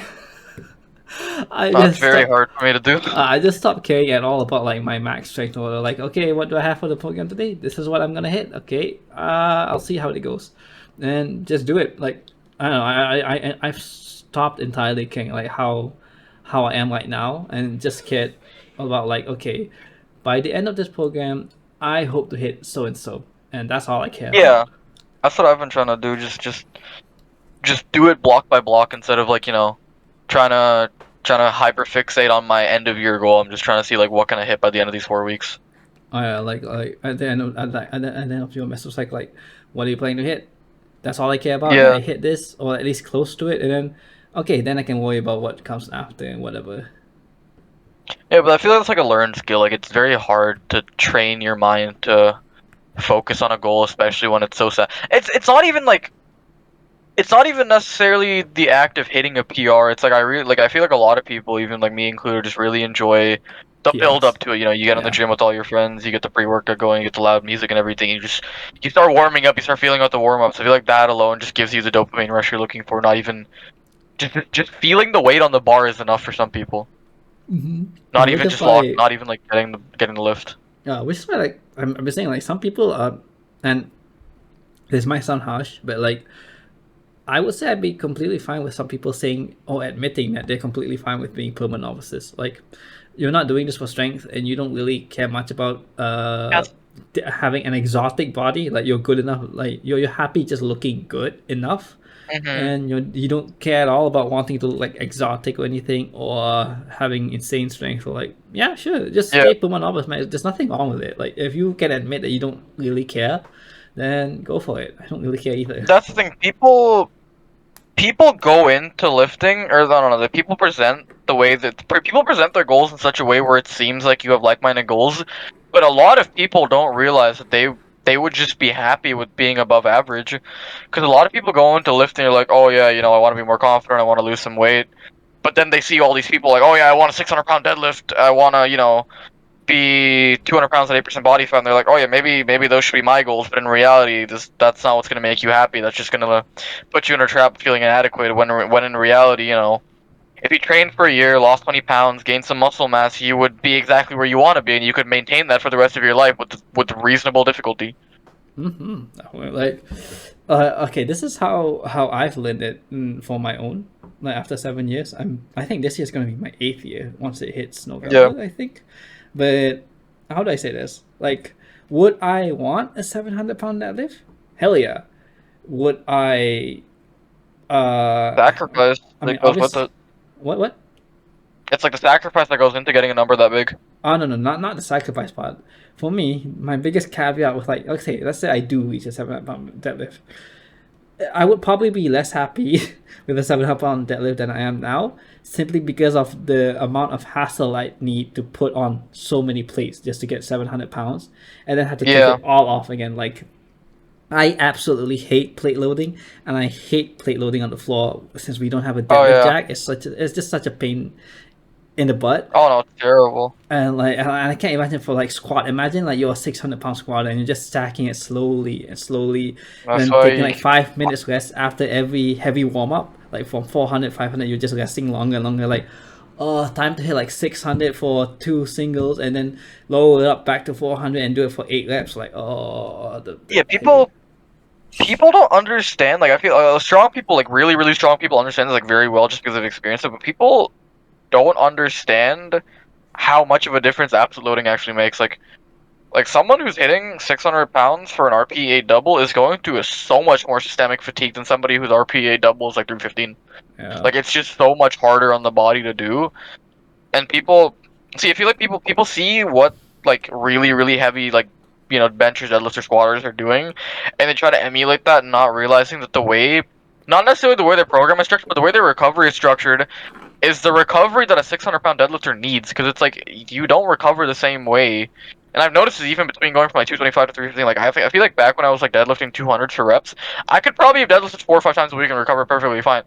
If I go over 2 times a week, even now with the volume I'm doing, I would literally get injured. So I You're don't just know dead. how. Yeah, I don't understand how people like. It's very hard to do higher frequencies, higher volumes, the heavier your absolute loads go.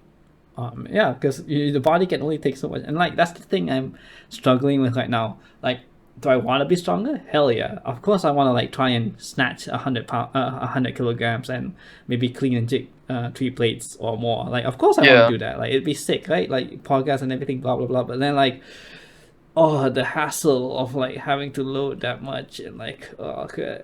Because like I love I feel like lifting, yeah. but I also hate this how much of a pain in the butt it can be sometimes. It's like, oh, like even now, like even with just hip thrust, like let's say you're loading like 4 plates on hip thrust. Even then, for me, Yeah. it's like a big mental hassle because I'm so lazy. Like, oh, great, now I have to like set it on the move like some dumbbells around, move the bench Oh to the yeah, it's wall, terrible. set it up, and like, oh man, I can do this for reps, but like, oh, I'm so lazy. Like, That's actually been a big thing about my exercise selection recently. Is I've been doing like I've been doing what feels best and what's the most convenient to set up. Like I really enjoy doing seal rows, but the convenient, it takes me 5 minutes to set that shit up.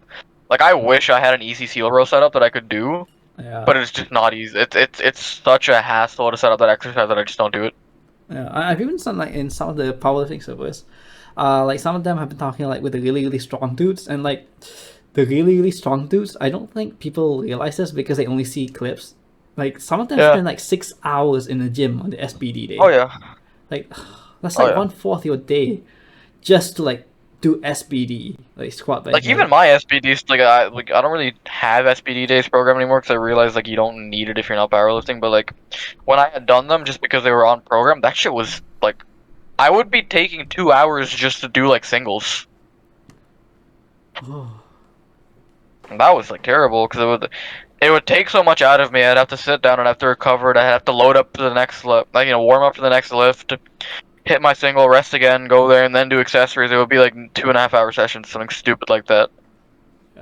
And I don't want to imagine what an SBD day like would be like for me. Like obviously there's people I don't know like Hunter for example like he was one of the people who takes like 6 hours in the gym right like I don't like he's like a lot stronger than I am so I can't imagine how long like his SBD days like really just take just to load warm up rest load warm up rest load warm up rest and then accessories. Oh yeah, that's why like you gotta pay respect to a lot of these people. Like it takes a lot of commitment and also like some gifts and everything. But I mean, it's great Yeah, to be strong, but you have to realize comes that with it's a lot of drawbacks. baggage, and it's not just the weight. A lot of other baggage that comes with being really strong, Yeah, and eventually it sometimes it's becomes like not a worth it. full-time job almost. Yeah, I mean, sometimes you gotta be grateful that that you're not all that strong, because then you don't have to deal with all the hassle that comes with being really strong. But honestly, I feel like if you're that strong, like you can overlook stuff like that. Like sure you have the drawbacks of becoming strong, but at the end of the day, you're a 700-pound deadlifter. You're doing something that only 1% of the not even 1% of the population can do. So I, it's like I feel like the not even the novelty, just the gratitude of being able to do all that and just knowing all the work you've put to get to that point is enough to look past the like minor things, like just loading a lot of plates the on. Like I mean, inconveniences. yeah, like I can still look past the inconveniences of plate loading. Like take a 5 minute sit down on the squat rack before I start unloading the bar. Like I can look past it. It's not that bad of a deal. Like it'll only get harder, but I can look past it because I can for me it's worth it. For a lot of people it's worth it. It's not a big deal to me at all, honestly. I obviously like once you've gotten there, you're obviously gonna like. I mean, you've already gotten there. You've already put up with it for this long to get there. Obviously, Might you're as probably well. just gonna put up with it even more just to get stronger and stronger. But like, Yeah, exactly. you're still gonna keep complaining about it. At least I know I am. Like, even if I ever do get to that level of strength, I'm still gonna keep complaining about it in my head because it's Oh just yeah. like, oh, I want. I mean, it's nothing big enough to not stop lifting over. It's like okay, yeah, sure, I want to get a 700-pound deadlift, but I would never stop lifting because I don't want to lift that many plates in the bar. That sounds a little bit silly when you just say it out loud. Yeah. But yeah, I mean, there's obviously a lot of quality of life, like actually getting a deadlift jack. Oh, that would be so Oh great. yeah, And I maybe wish I had one getting of those. a floor that isn't all just those rubber tiles things, so it's not like rolling all over the place. Oh yeah, moving to a deadlift platform has been like life changing because like the bar doesn't move anywhere. Like my deadlift platform has like this nice groove where the plate stays. It's so much nicer than pulling off the floor. One day, I'll actually Yeah, get one a really day. good gym. But oh yeah, do you ever remember like any of the complete BS that that you totally believed in back then, other than Honestly, like I was pretty good at goals? sifting out. Like, I don't think I believed a lot of like complete nonsense. Like, I think that's one of the things I've been fairly lucky in. Like, there was never like straight up nonsense that I believed that was completely true. Like, nothing that I can think of that was significant enough to halt progress. At least, it's like I don't know. I mean, let me see if I can think of anything off the top of my head. That was like complete bullshit that I found out that was like not true. That I've. So it's like Oh no epiphany that you're no, like, no, oh my god, this is actually complete BS. no, no, no. The closest thing was I was a big believer in like rep ranges being very useful for one specific purpose, like the whole 8 to 12 for hypertrophy, 12 to 15 for endurance bullshit. Like I was a very big believer in that, and a very big believer in somatotypes. Oh, Those you were were the a somata type, dude. Okay. dude so much. Every skinny guy has been at one point. Like every guy that started off as a stick and had heard the somatotype thing. Like I think that's a phase every one of us goes through, where you start using your metabolism as a cope to why you can't gain weight. I feel like everybody should grow out of it, but some people don't. But that's a phase like every skinny guy has gone through. Like everyone can relate to that in a sense. Yeah. Well, I'm glad. Like I was so into the science part that I realized like when I was like 60, 65, when I said that I hit my limit, I didn't mean like Yeah, complete genetic limit. I mean that my limit for my height to be like lean and looking good, because yeah, yeah, like yeah, being my height, it's like it's gonna be really hard to like maintain to be 75 and look as lean as I was when I was like 60 or 65. I don't think it's even possible unless like oh maybe the yeah. next 8 years or whatever, maybe, and that's even a big maybe. Oh yeah. I mean, with things like that, it's hard to predict. Like people, I feel like that's the thing. Like eventually, you realize that with time, that the only way to find out what's possible is through experience, and that's the thing. Back to the whole beginner thing. That's like a lot of beginners come in asking, "Is it possible for me to add 100 pounds to my bench in a year?" It's like I don't know. It could be. Have you tried? Have you tried? I mean, if you can do it, I'm like, man, lucky you, man. Like, Yeah. I I mean, hate like, you, but like, dude, maybe you that's could do it. Maybe you can't. you know, I could tell you could do it, and then you're gonna come back in a year and be like, "Why'd you lie to me?" It's like, or you could go do it and find out if it's possible. yeah, It's like that's the thing I really hate. I don't like hypotheticals. yeah. I mean, unfortunately, a lot with lifting is hypothetical until you do it. But like, hey, if you get it, congrats, man. Like you have insane genetics. Congrats. I hate you now. Yeah, I don't know. I've been very like conscious about looking away from the hypotheticals. It's like I sometimes I catch myself. I'm like, I wonder if I could, get a 600-pound deadlift before I'm 20, and it's like I don't know. Maybe I could. Just gotta try and find out. And I think I've gotten pretty good at just looking past hypothetical stuff and just being objective about, I'm not gonna know if I can do it unless I do it. Yeah. And that's just the truth of it. Like, you will never know what you can do until you try. Like, you can have 20 people telling you you have the potential to be Mr. Olympia, but at the end of the day, even if you do, you're not gonna get there unless you try. You're not gonna know unless you try. So at the end of the day, you might as well just try. Yeah, I mean, if it's gonna be hypotheticals, then at least make it like realistic. Like, can I add 5 more pounds, 10 more pounds? Yeah, I think I can. Like something realistic like that. So at least something closer than, maybe adding 100, 200 more pounds. Like maybe five, ten Oh yeah. pounds is lot more realistic. I feel like hypotheticals work when your goals are like short term. Like if you're looking at 4 weeks, like you can use hypotheticals fairly realistically because it's like you can look at progress made in that time frame. Because here's the thing, with bigger time frames, the bigger the time frame, the more the gap in your progress will be. Like what you did in your first year can't be replicated in your like second or third year necessarily. Because it's like yeah, maybe you put on 100 pounds for your deadlift in your first year, but are you sure you can do it again? But it's like if you put 5 pounds on your bench a block ago, realistically you could probably do it again for the next 5, 6, 7 more training blocks, maybe even. So you can use hypotheticals in a very short term, but long term, just the way diminishing returns work, it's very hard to use that as a predictor. Yeah, yeah. That, and honestly, when you say it that way, it reminds me of the whole like one of that max calculator. Like the further out you are, the harder it is to predict. That you might as well not just predict it at all. Yeah, no, I feel like E1 or M calculators are only good for when you're at that point where you're nearly at like a top level of your own strength. Like if you're in a peak and you're hitting weekly triples and those triples are, I'd say above RP7. Like if you're hitting an RP7 triple during a peak, you can use it as an accurate predictor of what you can do at the end of a peak. But if you're in the middle of a volume block and you're doing like RP7 sets of 10, that's a pretty horrible predictor of like 1RM strength because it's like you're not anywhere near top end strength. You're literally just putting on mass. It's like, yeah, maybe if you take a single right now, your max is like 225, but it's like if you peak it, if you start training singles, doubles, and triples, you could maybe put up 250 in a month. But it wouldn't necessarily be like, like pure strength gain. It would just be like actualization of strength potential. I mean, hearing all this out, do you think like your mindset has completely shifted from when you first started lifting to now, or does it like, is it more refined? Because the way I've seen it, or at least the vibe that I've been feeling is that you've had the same mindset throughout your entire lifting career. It's just become more refined Oh and yeah. more matured. How would you say it? It's sort of like it's pretty much like that. It's just like I've added things to like my beliefs just based on new information I've learned. It's like I've had a very similar just general mindset from the beginning. Like I had like the usual downfalls of a beginner where it's like you expect quick progress, such and such. But I don't know, maybe it's just like luck of the draw where I had gotten some good sources immediately off the bat. I was like exposed to pretty good like resources. I didn't really get into the trap of like falling into am I allowed to say this? I was gonna make like a V shred disc, but I don't know if that's allowed. Oh, if But it's a yeah, I V didn't. share, then feel free. Oh yeah, no, okay. I was gonna say like I didn't get into the trap of like falling into shitty influential like V shred and following that kind of advice, right?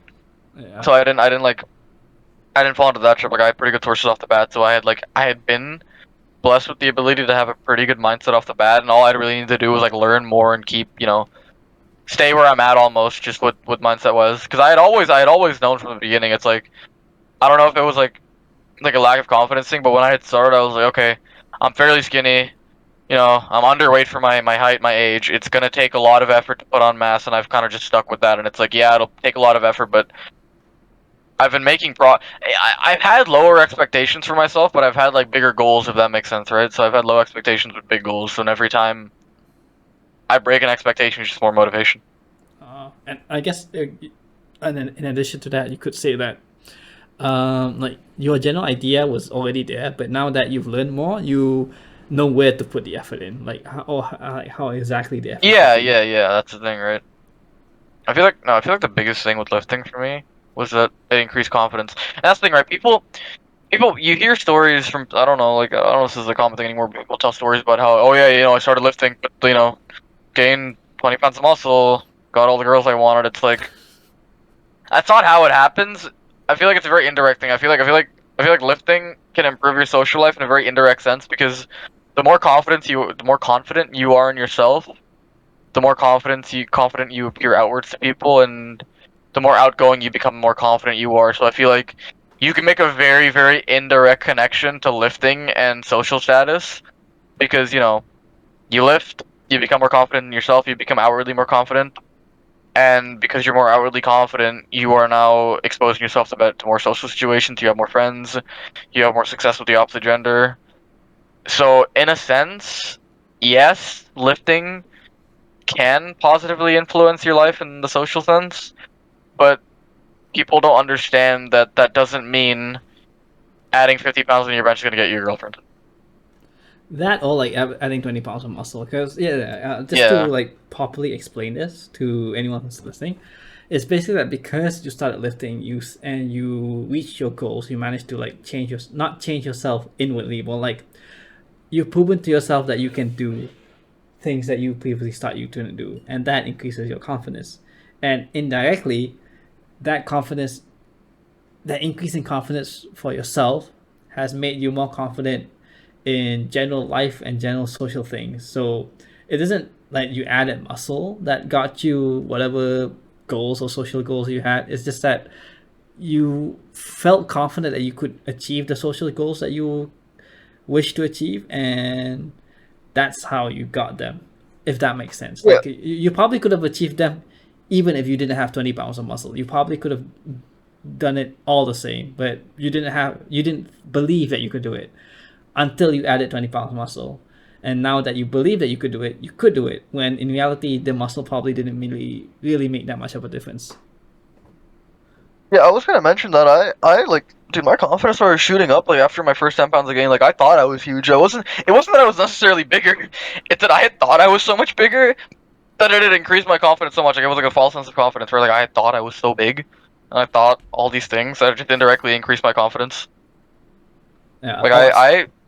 what was Like it? speaking of confidence, and like I know this is very indirect, but I remember, something that was like really funny to me was then like when you were chatting in the active chat, and you said like, Mm. and I think you just suddenly came to the realization that in reality you never have to hit singles, or like you never have to hit your Yeah, 100 mx ever. yeah, I remember that. I remember that I had like that moment of realization. I'm like, wait a minute. I could like never peak for the rest of my life, and I could still just get stronger. Like I never need to peak more than one, like maybe once a year if I really want to max out at the end of the year. Yeah, and like having you, because I guess the way I see you guys is like once you start knowing stuff, I just expect you guys to like know everything. So having like someone Yeah. like you who's suddenly pop up, is like having that realization out of nowhere, like you didn't realize this at all before. It's like, No, I knew it to some degree. It's like here's the thing, right? There's a difference between knowing something and understanding something. So there's like I yeah, think I think I know a lot more than I understand, right? yeah, There's a lot of concepts that are listening that I relearn and then I really understand eventually. So it's like for the longest time I had understood the idea that you never need to max out and the idea that you could just keep on, just training for volume for the rest of your life to still get stronger. I knew it, but I didn't understand it, right? mm-hmm. It's like you can read something and you can take in that information. Yeah. It's cool, right? Like you're let's say you're reading a book in English, you can take in the information and you can take in the stuff from your textbook and you can write it on a test, but that doesn't mean you understand what you're saying or what you're writing down. Oh, that's a lot of That's people in the that's server. that's like most people. Like I didn't like I don't think I know a whole amount more than I used to know. Like I think I got a lot of information right off the bat. But a lot of it didn't click until very recently. Like I don't know. I feel like everybody knows that progressive overload is more like, for example, just everybody knows that progressive overload can be adding sets, reps, and weight, but people don't understand that you can add like reps and sets, and it'll have the exact same effect as adding a couple pounds to your working weight. Like it didn't click to me until recently that I didn't need to add 5 pounds to my accessory work every workout. I could just add a rep every week and I would still make progress. And that clicked to me when I was doing like my little bodybuilding stint. So I was doing like lateral raises 4 times a week or something stupid like that, and I wasn't adding like any weight almost. Like I had put on maybe 5 pounds on my lateral raise and like the whole time, and my shoulders exploded, and I was like, wait a minute, all I've been doing is adding reps. I have not added a single pound. I add reps here, I add sets here, and it's been having the exact same effect as if I was adding weight. And I was getting stronger at it too. And that's when it clicked to me. It's like, yeah, progressive overload really is more than just adding weight. Okay, yeah. That's one aspect to think about it. But here's a little boost to take it a bit even further. For accessories and isolations, for example, like your lateral raises, you could Yeah. have still made gains even if you changed nothing. Like you could have used the Oh same yeah. weight and done the exact same set rep scheme the entire time and still would have progressed. It's because you are still progressing on everything else, so the situation's always different. Like I like to think like this. Let's say you're doing barbell bench, like 100 for 5 for 3 sets, right? Yeah. And then you're doing like accessory dumbbell incline for like 3 sets of 10 with like 50 pounds. Decent weight. Yeah.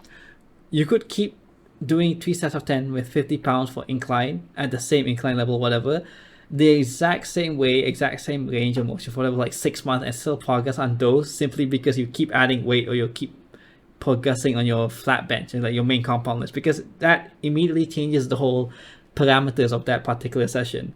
So Yeah. you could just keep the accessories and isolations the exact same and still make progress. Not even just that. It's the fact that like adaptations don't happen like overnight or over the course of a week. Like it takes quite a while to adapt to a certain stimulus. The only reason, not the only reason, but I feel like the big reason like progressive overload is preached so much is that so you don't stay, like you don't get stale. Like the biggest thing about lifting is everything about periodization, progressive overloading, block periodization, whatever. You're doing as much as you can to run away from a plateau. Like you're putting as much distance as you can between you and a plateau. But it takes a pretty long time of just straight up repetition for you to like fully adapt to something to where it doesn't work at all. Mm-hmm. And that's the thing. Like that's why you see people that do like 20 pushes a day, grow chest mass. It's like how are they're doing the exact same workout the exact same way for the exact same sets and the exact same reps every single day in day out, but they're still growing because there's still adaptations to be had. And I don't think like you can truly fully adapt to a stimulus when it gets to a certain point. Like maybe like very early on, eventually using 5 pound dumbbells isn't gonna do anything. But if you're someone that's like in the intermediate to advanced stage, you could realistically, like, I don't know, if you're someone that can curl 150 pounds for like sets of 10 somehow, that's a very difficult stimulus to adapt to. Like realistically, you could keep on banging out those exact same sets for a very long time, and you'll keep growing just very slowly. Because by nature, that's what happens. When you get to that level of advancement, you grow very slowly, you adapt very slowly. So I feel like the longer you go on training, the more you can sort of just Keep things the get same. into the repetition of things. Yeah, that's the thing. Like you can get into the repetition of things a lot more the longer you keep training, just because of how long it takes for you to adapt. And that's the thing. That's what I learned personally. It's like I don't need to trip so much. Like for a long time I was like, oh, how am I gonna keep on progressing if all I'm doing is 20-pound lateral raises? And then I realized like my shoulders are still growing, which means there's still adaptations to be made. Meaning I can keep on milking this exact same set and rep scheme until it doesn't work. That's the only time you really need to change things. Like as a beginner, you don't need to worry about this as much because you're adapting very quickly just because of the novel stimulus, the neurological adaptations that are happening immediately.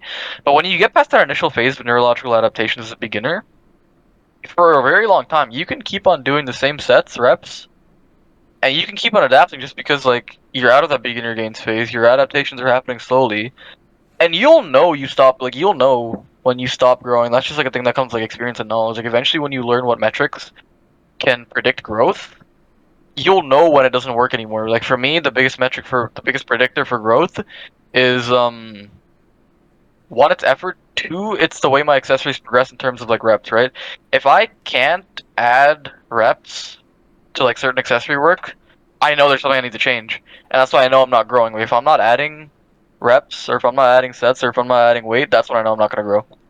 And I feel like maybe it's like it can be similar, it can be different for other people, but I feel like everybody has their own predictors of growth and own predictors of Yeah, what'll increase their strength over time.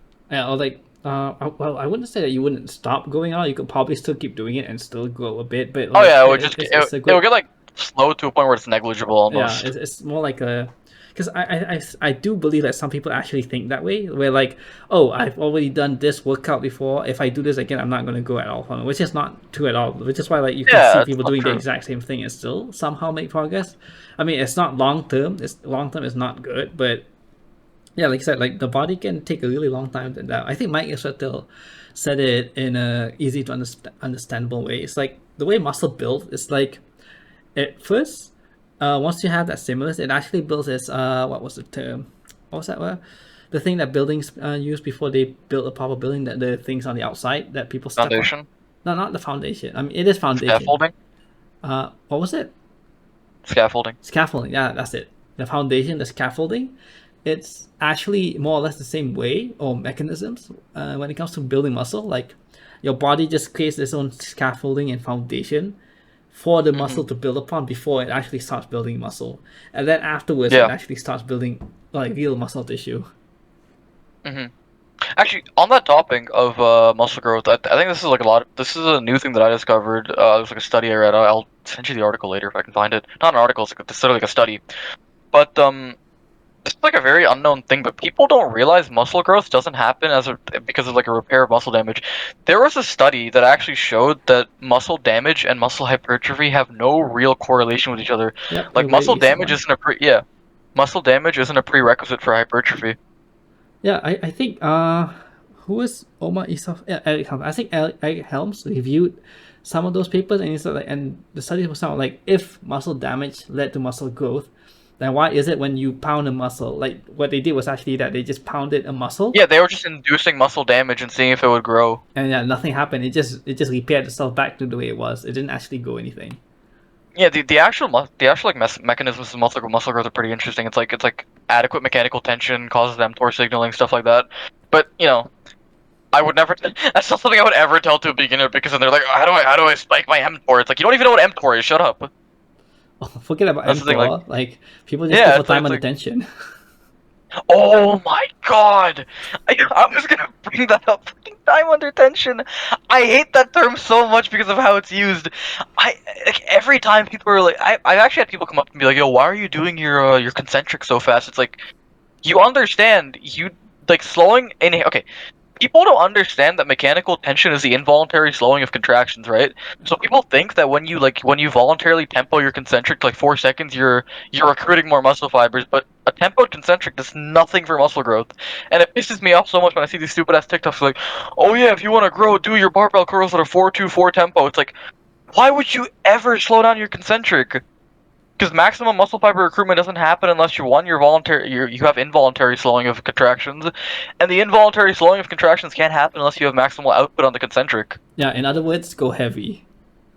No, go hard, like go No, fast. Like go that's the thing. hard, I've go been heavy, telling all and my like friends. yeah. But interesting enough, like I don't know if you know this. Just a sidetrack. We'll get back to that whole muscle tension thing later. But Yeah.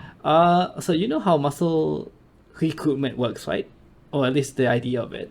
Vaguely, yeah. Yeah. So what they found was that when you go to, especially for like bodyweight exercise, let's say for push-ups, I Hmm. believe Thibodeau did the study, if I recall Yeah. correctly. Like let's say you do something really crazy, like 500 push-ups in one session, or like Yeah. you're trying to get 500 push-ups as fast as you can. Yeah. Once you've passed the point of failure and you keep pushing it, you're actually recruiting the same type of muscle fibers that you would recruit on near maximal bench press or like near maximal Oh yeah. pushing weight. And so in theory, you could actually train those muscle tissues if you went super past failure. Although Yeah. obviously the neural adaptations will be different because the circumstances are different, but they did find that it does Hmm. actually help in maximal strength training. But is it ideal or practical? No. But if it's all you got, No. then sure you can give it a try. It's going to be very Yeah. tiring though. As someone who's actually tried doing 1,000 push-ups, it is very tiring. Yeah. But like you said, like for time adaptation, just for a quick explanation, if you want to increase your time adaptation, just do an extra rep. Yeah. Not only that, like just it's a lot more. You don't need to tempo your sets necessarily. Like it's a good way to target muscles in certain positions. in like a lengthened and shortened position, it's a good way to do it, but you only really do it with like a concentric or maybe like an isometric. Oh yeah, that's what I was gonna mention. People like to say like time under tension is like the main like driver of muscle growth. If that was the case, the isometric holds will be the optimal way to target a muscle. It's the lowest SFR, it's the highest possible time under tension. If their logic worked, the best way to grow a muscle would be to hold like the best way to grow your chest, for example, would be to take a pair of dumbbells and hold it at 90 degrees and just hold it there, not even like move it. Yep. Like that would be the best way to do it if time under tension was leading to like Or even with cables, forget dumbbells, just use cables. yeah, not even that, just hold tension. Like holding tension should be the best way to grow if time under tension was the main driver of hypertrophy, but it's not. See, this is the thing. This is how I know, like immediately when someone's like really know what they're talking about versus when they're just just rambling on. When somebody cannot differentiate time under tension and mechanical tension, that's why I know they don't know what they're talking about. I mean, it's a great filter. Like once you're knowledgeable, you can tell people. Yeah. Because you can like you said, like you can sense it because people who actually know their stuff aren't going to go out about like ramble on about some very arbitrary piece of information. They'll just give very straightforward answers. I mean, my stance on this eventually became time under tension has some application to time under tension as borderline no application. It has some very nuanced applications to where if you want to very like hyper specify, target a muscle in a lengthened or shortened position, you can maybe tempo your sets. But for the most part, I think the only place tempo really has is when you're training positions. Like if you're doing a tempo squat or a tempo bench, you can train certain positions just to know where you're at in the lift. I feel like maybe then it has. Yeah, like it's good for refining movement patterns. That's about it. It has almost no application, no practical application in hypertrophy. And even then, it's like almost nobody needs to worry about shortened and lengthened positions and shortened and lengthened contractions if you're just lifting realistically. Also, that's like another thing I wanted to touch on. Did you know? Okay, so obviously like, everybody knows that like singles, doubles, and triples are like very like taxing on the CNS, right? Mm-hmm. It's been found that ultra high reps are almost equally as taxing on the CNS while having no actual benefit to hypertrophy, like over like a set of 8. Oh yeah, I know. I definitely learned that, figured it out when I tried going for 1,000 reps on push-ups. Yeah, it's very exhausting. Like, and the interesting part, or like not interesting because it should be obvious, that the way it taxes you, although the mechanisms could be different, the sensation is definitely different. Because the sensation is way different. Yeah, because you know how it feels like to, let's say, you go for a 1 rep max deadlift for like 5 days straight. You can imagine how it feels like. You feel completely dead, right? Yeah. Yeah, imagine. Yeah, but that takes 5 days of max deadlift. If you do the same thing with that, or like with push-ups or whatever, for in one session, like 1,000, 2,000, you'll get that same feeling, and you can barely move. You're completely dead. Yeah. No, that's the thing. Like, what is it? Metabolite stress also is like a very bad predictor of hypertrophy. I've learned recently. Not a bad, but it's not like I don't know. I feel like nowadays it's a little bit overhyped as a predictor of hypertrophy. Like you don't need metabolite buildup to grow realistically. You don't need to be going through like metabolite phases during your training to grow. I know that's a big thing with like Renaissance periodization where they have like dedicated metabolite growth, like not metabolite focused phases in their programs. But it's been shown that it's not that great of a predictor of growth, and 2, the only thing it really does is increase central fatigue. Yeah. I mean, then again, for the people at RP, they're like super hyper advanced, so like. Yeah, maybe for them it has some practical application. It has some practical for them, but like if you're just like generally, unless they're like actually competing to be an IFBB pro, you have no business in like worrying about any of that stuff. Yeah, it's like you'd have to start doing some funky shit at those high levels, like to where the point where it's like you're almost at your quote unquote muscular potential. Like once you're up at that level, like you would definitely need to be doing some weird shit to see growth, right? But it's like if you've been lifting for less than 10 years, and you're worrying about dedicated metabolite phases, lengthen, shorten contractions, whatever, it's like what are you doing? Oh yeah, speaking of like funky stuff, I remember. Okay, who was that really good powerlifter that turned bodybuilder in recent years? Dan Efferding? No, not Stan Efferding. The other guy. Charlie Young? Huh? Charlie from RP? No. He's like really short and stoic and like bald. I forgot his name. I keep mixing him up with Austin Baraki, the other guy, because he looks similar. Oh, I don't want to say Chris Beardsley. It's not Paul Carter either. No. But I keep mistaking for Austin Baraki. Why is it now I can't remember Austin Baraki's name, but I can't remember that guy's name. Ben Pollack? Ben Pollack, yes. Yeah, okay. So I remember this is when I still had Instagram. I remember like the guy did some very specific, like what 2-3 inches range of motion tricep work, just Oh to build yeah, a yeah, very yeah. specific area on his tricep. And like yeah, if you were anyone else but at Ben Polak or someone at his That level, has like no it has use. no use for you. But like for people at that level, who are like there's like very specific area of the triceps that they want to like push to build and improve, and they do like this Yeah, weird 3-inch range of motion tricep exercise. Like for them, it has purpose because like that's very specific, like ultra specific. yeah. Because when you look at the principle of find something that works and milk the hell out of it, it becomes very difficult to find something that works when you're that advanced. When you find some weird, funky, like abstract shit that somehow is giving you results, you'll want to hammer the hell out of it just because you haven't seen results in that area in so long. You finally find something that works, even if it's like a 2 to 3 inch like tricep extension. It's like if it works, it works. I'll take it. It's like at that point you're literally like grasping at straws because like you're so far into your advancement, even on like gear barely anything works for you anymore. Barely, like at that point, you're struggling to maintain. You're just milking out progress. If you're a power lifter, you're having more off meets and on meets. Eventually, you find something that works. You're like, okay, this is what I need to be sitting on for the rest of my life. Not the rest of my life, like for as long as I can. Yeah, that's the thing. I wish people got this more often. Like, be grateful that you're not advanced, because once you're advanced, a lot Yeah, of things don't work anymore, and you have to really yeah, skate shit the just doesn't barrel to work. like find the weirdest stuff to work. That's when you either quit or you delve so deep into lifting that you're doing the most like abstract weird shit that nobody would ever even think of doing. Like what was it? It was Kaylor Woolham who had his lockout was struggling. His lockout front his deadlift straight up wasn't progressing. So he took an 8-week block of doing nothing but training lockout on deadlift. Like he wasn't even like doing like singles. Like he was just straight up training his deadlift lockout for 8 weeks, and it fixed it. And I saw some fucking guy in the server like you know that there's like a Google Drive with a bunch of programs. Some guy in here was running that. I'm like, why the hell are you running a lockout only program for like that he made? Wait, there was actually someone like that here. I vaguely I don't know if it was here or somewhere else. Somebody had been running like a lockout only program. What was the deadlift at? I don't even remember. I want to say it was in this server. It could very well have been in another server. But I definitely remember somebody doing it, and it wasn't someone who was deadlifting anything close to what Kaylor William was deadlifting. It was like someone who's closer to my strength than anything. Oh yeah, yeah. I mean, again, like unless you're Caleb Willem or like at his level, you don't have any business doing stuff that's like. It's like the funny stuff where like people with like sub 2 plate benches can be like, how do I increase my bench more? It's like it's like I've been doing 4-2-1 pause tempo close grip Larson press. It's like what the fuck? Why? I mean, sure they could work, but like you could I also mean, just like yeah, bench it'll more. work. It'll work because it's a Larson press and Larson presses work. But it's like, do you know why you're doing a 4-second tempo on the way down, also close gripping it and also taking away leg drive? It's like, no, I just thought Jamal Brown were doing it. Like, come on. But Jamal Wallace also like pressing what 200 or something. Yeah, I thought his off days, like the guy's pressing like 210 on his off days. He considers himself a bad bencher and is all like his top end singles are closer to like 500 pounds than anything.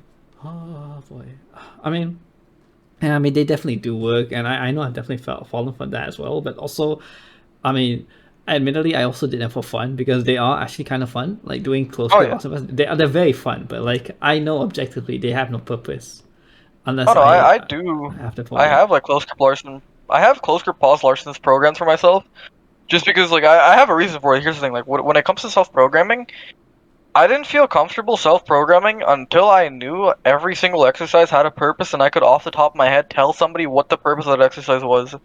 So like for me, I have a program because one, having an extra day to do close grip work is too much like central fatigue for me, and two, there's a big gap between like my non without leg drive and with leg drive. So I just kind of like Frankensteined it into one movement, and it has been giving me results. So it's like whatever, if it works, it works. Oh yeah, oh man, I actually have to give credit to Athlete X for this because, uh, back in the early days when he was talking about some like exercise arrangement and exercise purpose, I do not remember Hmm. what year it was, but he was talking about something along those lines, and that's when I learned how to like tell good programs from bad programs because like in a good program everything's thought out, like everything has a purpose and they're arranged purposely, like they're not just Yeah, you don't just snap in exercises, and even if they're good exercises the arrangement and the rep set still needs to make sense. Like they need to have a Yeah. purpose, or at least a general purpose. As long as the flow is good and shit, they don't have to be perfectly like aligned for fatigue considerations, or like in session fatigue, whatever, mood swings, Yeah. personality. But as long as that has a good flow, you can tell it's a good program, especially week to week to week. So that's why like I've learned, like when you look at a program, you really need to look at first of all the exercise arrangement, and then you can look at the loads. For me, like if the exercise Yeah. arrangement makes sense, then okay, yeah, it's on a good set. But then most of the times, like you sometimes, but also there's context as well. Like some of the beginners, they put like really weird exercise arrangements, but at the same time I know some high level bodybuilders would do similar exercise arrangements, but that's Yeah, because but not for the they, same reason. yeah, that's the thing. They have different. Like for example, RP, like Mike, he likes doing leg curls before squats because it like warms up the hammies and it helps him with the stabilization because it keeps the leg. Because the hammies are Yeah. used in like stabilization for squats and everything. So Yeah, having yeah. like warmed up hammies with like some leg curls and everything keeps the knees Mhm. keeps the knees and everything fine. So like that has a purpose. But like if it doesn't have a purpose, you don't have to do it. I love it Yeah. whenever Mike goes on a rant, whenever he talks about exercise selection or program. Like what the hell are you doing if it has no purpose? Like it has no purpose, keep it out. Like don't do it. Yeah, not even that. It's like you don't necessarily need a dedicated purpose if as long as you have like a reason. If your reason's like, oh, I don't know, I saw some guy doing it. If it's I feel like the minimum reasoning for putting something into your own program should be, I've done this for X amount of weeks and it's worked.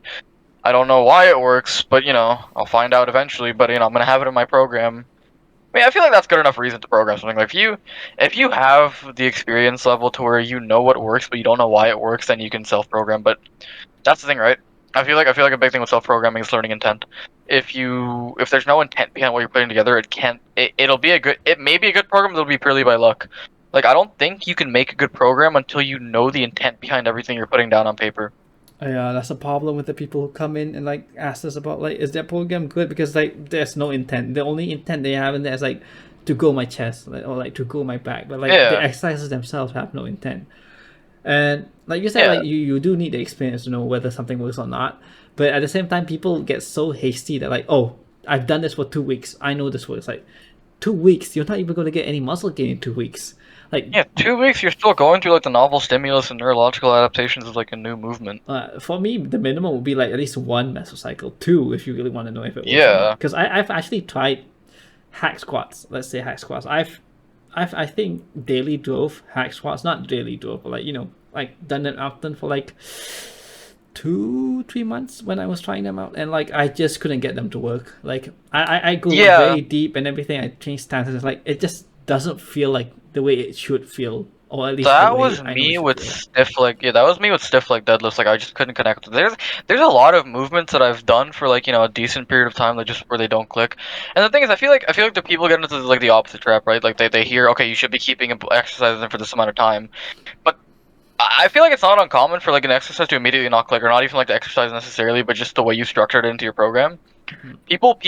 People either like they get into one or two things, right? They're either too scared to change their program mid mesocycle or like make minor like changes, or they make so many changes on like a weekly basis. They're like, okay, today's workout was shit. My Larson presses felt bad. I'm gonna take them out and do close grip bench instead. It's like, okay, but weren't they working 2 weeks ago? It's like, what's happening? It's like, I've had moments in my training where it's like off mesocycle, like off week one of a mesocycle. I've been borderline injured just because of the way a certain thing's structured, so I immediately just rewrite that day, and it's been fine. But like I've also like had days where it's like or like very early on I had times where it's like I'd be changing stuff on the fly for no reason. It's like I feel like changes in programs are good, right? I feel like you can realistically change stuff mid mesocycle if there's a very specific intent behind it.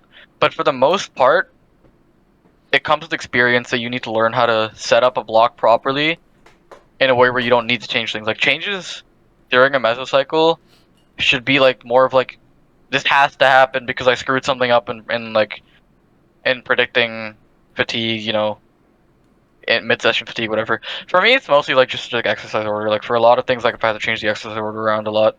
Oh yeah. Like for me yeah. Pull ups never clicked for me. I don't know what it is. Like I've had times where I've done them.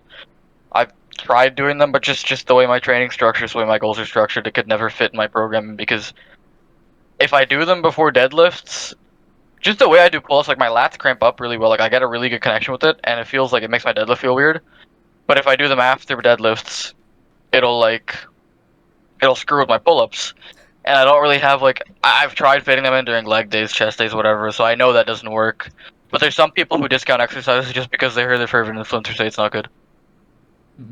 Yeah, man. There's so many nuances, but like everything, in a way, all these nuances you figure out with some basic knowledge and experience. Like Yeah. you just need the foundational knowledge. That's all. As long as you have the foundation, you can pretty much figure everything out with a bit of thinking and experience. Because like you know how I was learning TSA before, right? Yeah, yeah, yeah. And aside Yeah. from like running the entire half of GSA during Ramadan definitely did not help Mhm. with like the end peaking thing. But even then, it was like for Oh yeah. a 3 rep max and not like a 1 rep max. So that definitely affected things since I was not actually well prepped for a 1 rep max because I was more Mhm. well prepped for quote unquote well prepped for a Oh, 1 rep dude, max. training during fasting screwed me over so bad. Like, I still have nagging injuries that I've been dealing with just because I couldn't.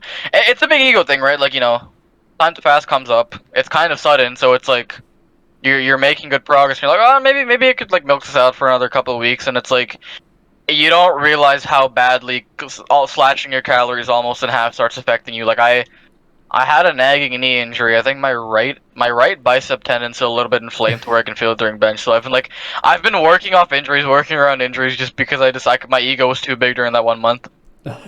Yeah, but you also can like manage it and kind of force yourself to get the calories in whenever you can, and like doing sahur Yeah, or but like something. it's just like I still with my parents, so it's like I would like iftar for us was at 8 o'clock. My parents went to sleep at 10. Thin walls. I can't exactly cook at midnight, Yeah, so I yeah, was like in a position where I was forced to be on like a liter of water a day and like 1,000 calories. Like it was awful. yeah. It's not easy, but you gotta go through No. with it. But like Hey, my approach yeah, with get my approach with TSA now is that I realize one you can actually change it from 8 weeks to 13 weeks for a proper 1 rep max. yeah, yeah. So that's actually what I did my first time I ran TSA. I ran the first two mesos, like the prep meso twice. Oh, that's like 13 weeks. Yeah, yeah, no, because you know how TSA split up into like a like 4 week blocks and a deload. Yeah. I ran the first 4 week block twice. Oh, the first 4 week block. So okay, so the first 3 weeks and then the 4 week Which build TSA up. are you? You're running TSA beginner or intermediate? Beginner. Okay, right. So intermediate's a little bit different. Intermediate has like a dedicated like okay, it has the initial 4 weeks, and then it has the deload, and then Okay. it has 3 weeks and a max that week. So when I initially ran TSA, I had ran the first 4 weeks twice. I had done the first 4 weeks at deload, I ran it again, and then I peaked. Oh, and it worked out great for you. Oh yeah, yeah. That's how I put 50 pounds on my deadlift that cycle. Oh, okay, yeah, yeah, that makes sense then. Because like putting 50 pounds in like one cycle, that's pretty fast. But Yeah, yeah. I mean, I'm doing beginner because like I know I can milk things out, and luckily No, for me, honestly, the beginner, intermediate, advanced tags are so like overrated. yeah, like for me, I just like milking things out. Like I'm gonna like if I could, Yeah. I run things like 4 times until it's completely like milked out. But anyway, Oh yeah. I changed it from like because the beginner has like 8 weeks and 13 weeks, and I realized that you Hmm. can change it to 13 weeks for like proper SBD maxing. Yeah. And I also realized that you can actually change the accessories and isolation because before this, I was running with accessories and isolation I did not like, or like, it's Oh. not like I didn't like them, but like sometimes they click, sometimes they didn't. For example, like incline dumbbell benching, it's such a hit or miss Yeah. with me because sometimes it clicks, sometimes it doesn't. So like sometimes it's good, sometimes bad. And then like Oh yeah. the dumbbell rows, like I was talking like earlier, like where I was doing them on Yeah. the dumbbell, like sometimes it clicks, sometimes it doesn't. So this time I like swapped it and like even for the leg days, I just swapped out stuff with like things I know are definitely gonna click with me, except for maybe the leg days because my gym's very limited in leg equipment. So I'm just doing like Yeah. TKLs and at first I was doing Bulgarian split squats, but for some reason they're not clicking. So I just changed it back to like lunges, which are definitely gonna work because Yeah. I love lunges and everything, as bad as they are, and like No, everything's feeling a lot better now. I've had basic movements that people like really like that have just never clicked with me. Like dumbbell rows, like one arm dumbbell rows never worked for me. Bent over barbell rows literally never did anything for me except gave me like lower back fatigue. I finally like bit the bullet and I was like, you know what, screw it. I'm gonna stop doing what everybody else suggests. And I moved all my back work to like exclusive machine work and it's been the best back gains I've ever made. Yeah, that makes sense. Because for me, like, I'm a bit stubborn, and also because they wrote pen rows in the program, so I'm just doing pen rows right now and like progressing on that. And I wouldn't say they're not working. I definitely feel I'm not feeling like an amazing like back contraction like I would on inverted rows, but I'm getting Yeah. everything right. So I'm just gonna stick with it and see how it feels later on. Now, what worked really well for me for back is you know like the seated cable machines. Yeah. So what I've done is what I do now is I go all the way to the back of the, wait 1 second, I think someone's talking my door. Give me like 2 seconds. See the cable machines. I think I know which ones because there's so many variations of that as well. My bad. Something. That wasn't actually knocking at the door. I was just thumbing my headphones. Anyways, what was I saying? Oh yeah. So the seated cable machine, right? So Yeah. what I normally do is I take the handle, I go all the way back, and I sort of like kneel at the edge of the seat, and like I really like let my upper back round over to stretch the lat and pull in with my elbows tight to my side as I can. And that has been. I had done that to it for a set to failure yesterday, and my lat started cramping. Oh, Like I've okay. never felt a contraction I like can that. imagine it. I can. So like you're on your knees, right? On like one knee. Yeah, yeah, yeah, So like yeah, you're on one knee, and then you're like hunched yeah, over, yeah, yeah, and you're yeah. bending out. Yeah, you Yeah, know what I'm yeah, talking about. yeah. Yeah. No, that was like a godsend for me. That is like I've never felt a contraction like that. Oh yeah. But have you ever come? I mean, we might have to cut this a bit like, sooner-ish because we've been talking on for so Yeah, it's long. fine. But like the last few things, like, have you ever gone through the phase where an exercise that previously was so good to you now no longer just feels good anymore? It's just like you don't feel it anymore, like first tries. Uh, Because I've had I that happen haven't to had me. that with an exercise, but I've had it with deadlift singles. Deadlift singles for me used to be like a really big thing that would progress my deadlift, but now I feel like they've just been giving me more fatigue than like benefit. Oh no, no, I'm talking about like hypertrophy exercises, like Oh, things that you do for hypertrophy. hypertrophy, like machines, whatever. Hammer strength. No, not hammer strength. Sorry, plate loaded machine rows. Those had initially given me like so much back growth, and eventually started doing nothing. Like you don't feel it anymore. Well, I still feel it, but I just don't grow off it. Like I don't know. I had taken my plate row from like 1 plate to 3 plates for 8, and that gave me like really nice gains. But like one, I stopped progressing on it as much. Two, it just didn't feel as good. I think that was really it. One.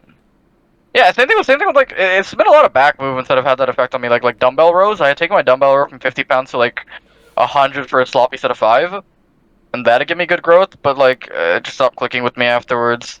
Yeah, I've actually noticed that with my back as well. Because there was some like when you were talking about like those cable rows and everything.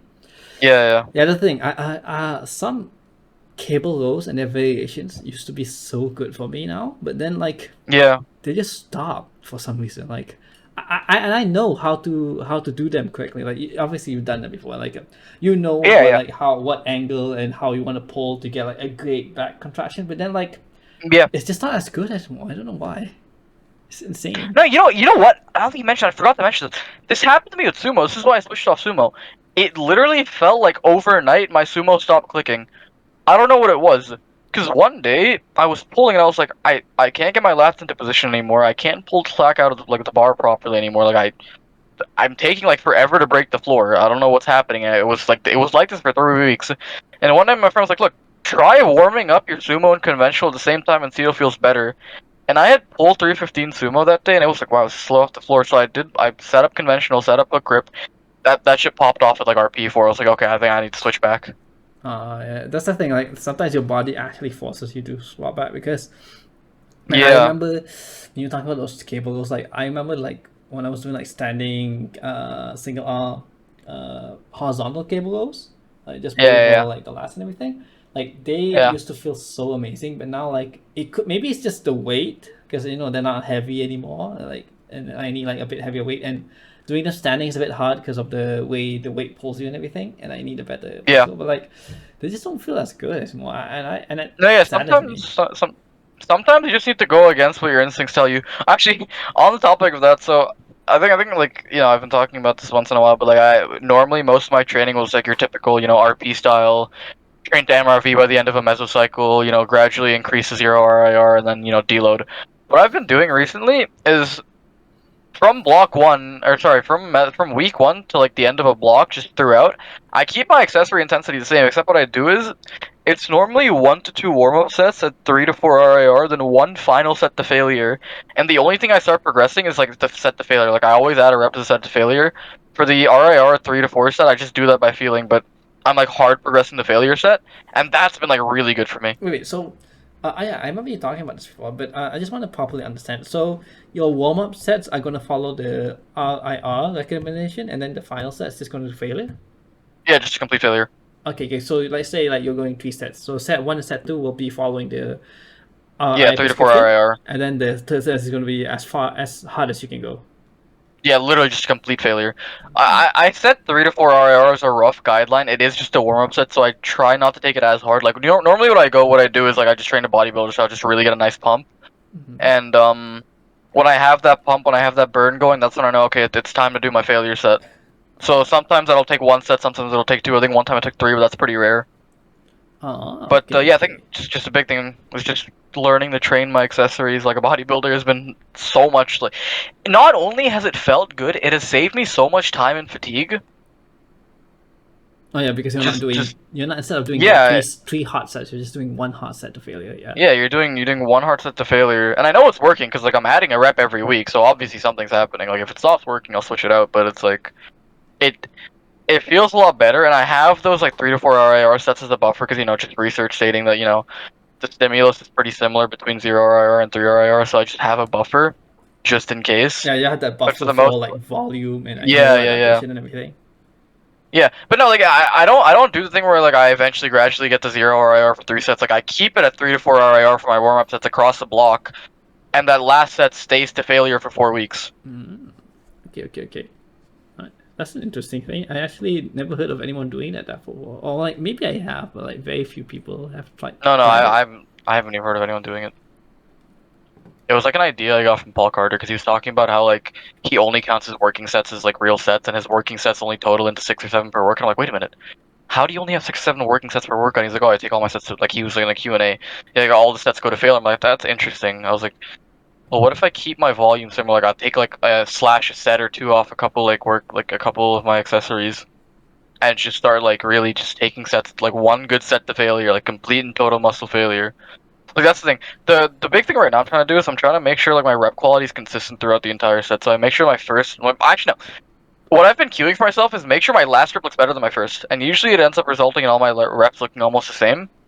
And when you're really forcing the rep quality, you know when you get the failure because you're not like sacrificing technique.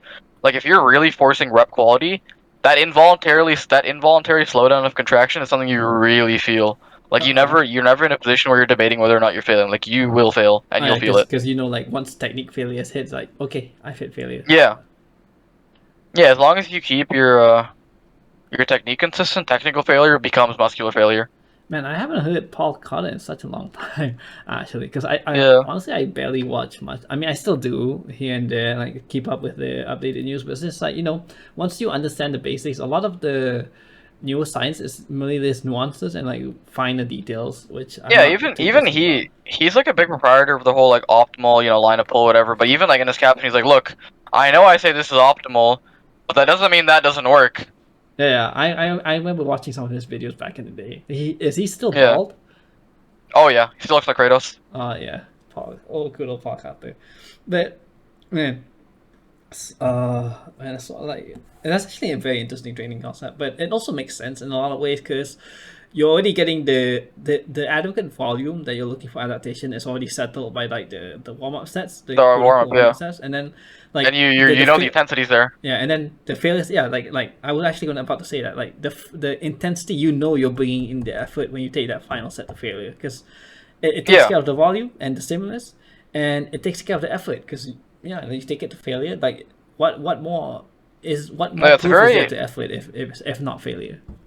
It's a very brain dead way to auto regulate training, which is what I've been trying to do. Like I've been trying to make my training as brain dead as physically possible. Yes, brain dead training, the best training. Yeah, honestly, like I make my training brain dead so I can focus more on my diet and sleep. Cause it's like I wanna find what works so I can just look at my spreadsheets and just like follow it from a day-to-day basis without thinking much about it, and just go home and really nail down my diet. Cause I feel like that's a big thing people need to do. They need to find the most brain dead way they can train that makes them like progress, and then just nail their diet and sleep. Yeah, and then you got like the opposite of people who just overcomplicate their training so much, saying that I like training so complicated. I gotta think about this, and no, you don't. Just No. Think like the about your best part diet. about getting like on a program or even like brain dead self-made programs, like you just need to look at what you have to do for the day, and then you just do it. You don't have to think about it. Yeah, that's the thing. So It makes my simple. life so much easier. Yeah, like auto-regulating training is like the best. Like Yeah, please guys, you don't have to complicate training. Just get on some program, whatever that works, some and run something it. that works. Yeah. But yeah, we've actually been talking for almost 2.5 hours now. Oh shit! What the hell? Yeah, like Actually, that reminds me. I haven't had any water. yeah, and don't you have like a math test or something that you need to do? Oh, I wrote that before like 2 hours before this started. Okay. So, but yeah, like this was actually a lot of fun. Like Yeah, that's I pretty could tell good. like there's a lot of stuff that we could talk about for hours. Oh But yeah, yeah. it's about 12:44 a.m. on my side, and I do need to go to sleep and Yeah. everything. But yeah, it was really fun Yep. talking to you, Yeah, YPN. this is good. Yep. This person we've actually talked. I think like in person, yeah. I think we've actually had a few Yeah, I think there conversations was like like this. one CS:GO game, but that's about it. Oh no, I don't think I even played the CS:GO game actually. Oh, it was Apex. It was Apex. Oh yeah, okay, yeah, it was Apex. It was Apex. But yeah, Yeah. so any closing remarks, any shout outs that you want to do, anything? Shout out. Yeah, actually, I do. Am I allowed to shout out one of my friends? Sure, I guess. Can I drop his ad in the Discord chat? You can pop it up somewhere. I'm gonna go put it in the description of the video later on. Yeah, I'll pop his ad in there. Oh yeah, just later on, because like you know how Actually, never mind. I changed my mind. There's too many pictures of me on here. I can't do that anymore. okay, yeah, that's fine. I mean, Yeah. privacy and All right. privacy. Yeah. I gotta respect stuff. Yeah. There's way too many pictures of me. All right. Now, sadly, I can't give him a shout out, but if ever a day comes where I become a fitness influencer, I'll shout him out. Yeah, definitely. And of course, obviously, thanks to Picturefit for creating this whole community and everything. Like, there's a bunch Yeah. of interesting people, and at least in the very, very newest batch of incomers, we're actually getting a nice batch of really interesting and good people who Yeah. seem like they're willing to learn and like, people that the community can appreciate having. And Yeah, I think we're out of that dark age where all the beginners are like some people need to be wary of. hopefully, don't jinx it. Oh god, yeah. So that closing off with closing remarks and his two most common quotes. Man, I don't even remember catchphrases. Yeah, that's the term. I So don't which even one do you know. want? I have no idea. I've actually had someone ask me this question. I couldn't I don't know. Oh wait, you don't actually know? No, I have no clue. Okay, well, for one, we settled that early on with fitness. It depends. Oh, we all know that. Oh yeah. So I guess you can get the other one, the one that always pops up from the bot whenever someone comes in. Oh, get your protein in. Yeah. Okay. Well, that's all that we have for today. This is going to be a really interesting episode once it comes up. I hope a lot of people watch it, because okay, you guys, like in the server, you have to appreciate all the members. Like we have a ton of people who are actually really interesting once you get to know them, and Yeah. everyone has their own story to tell or like their own way of speaking and the stuff that they want to talk about. So please do check out all the episodes, and at least for my part, it's good night. Bye bye.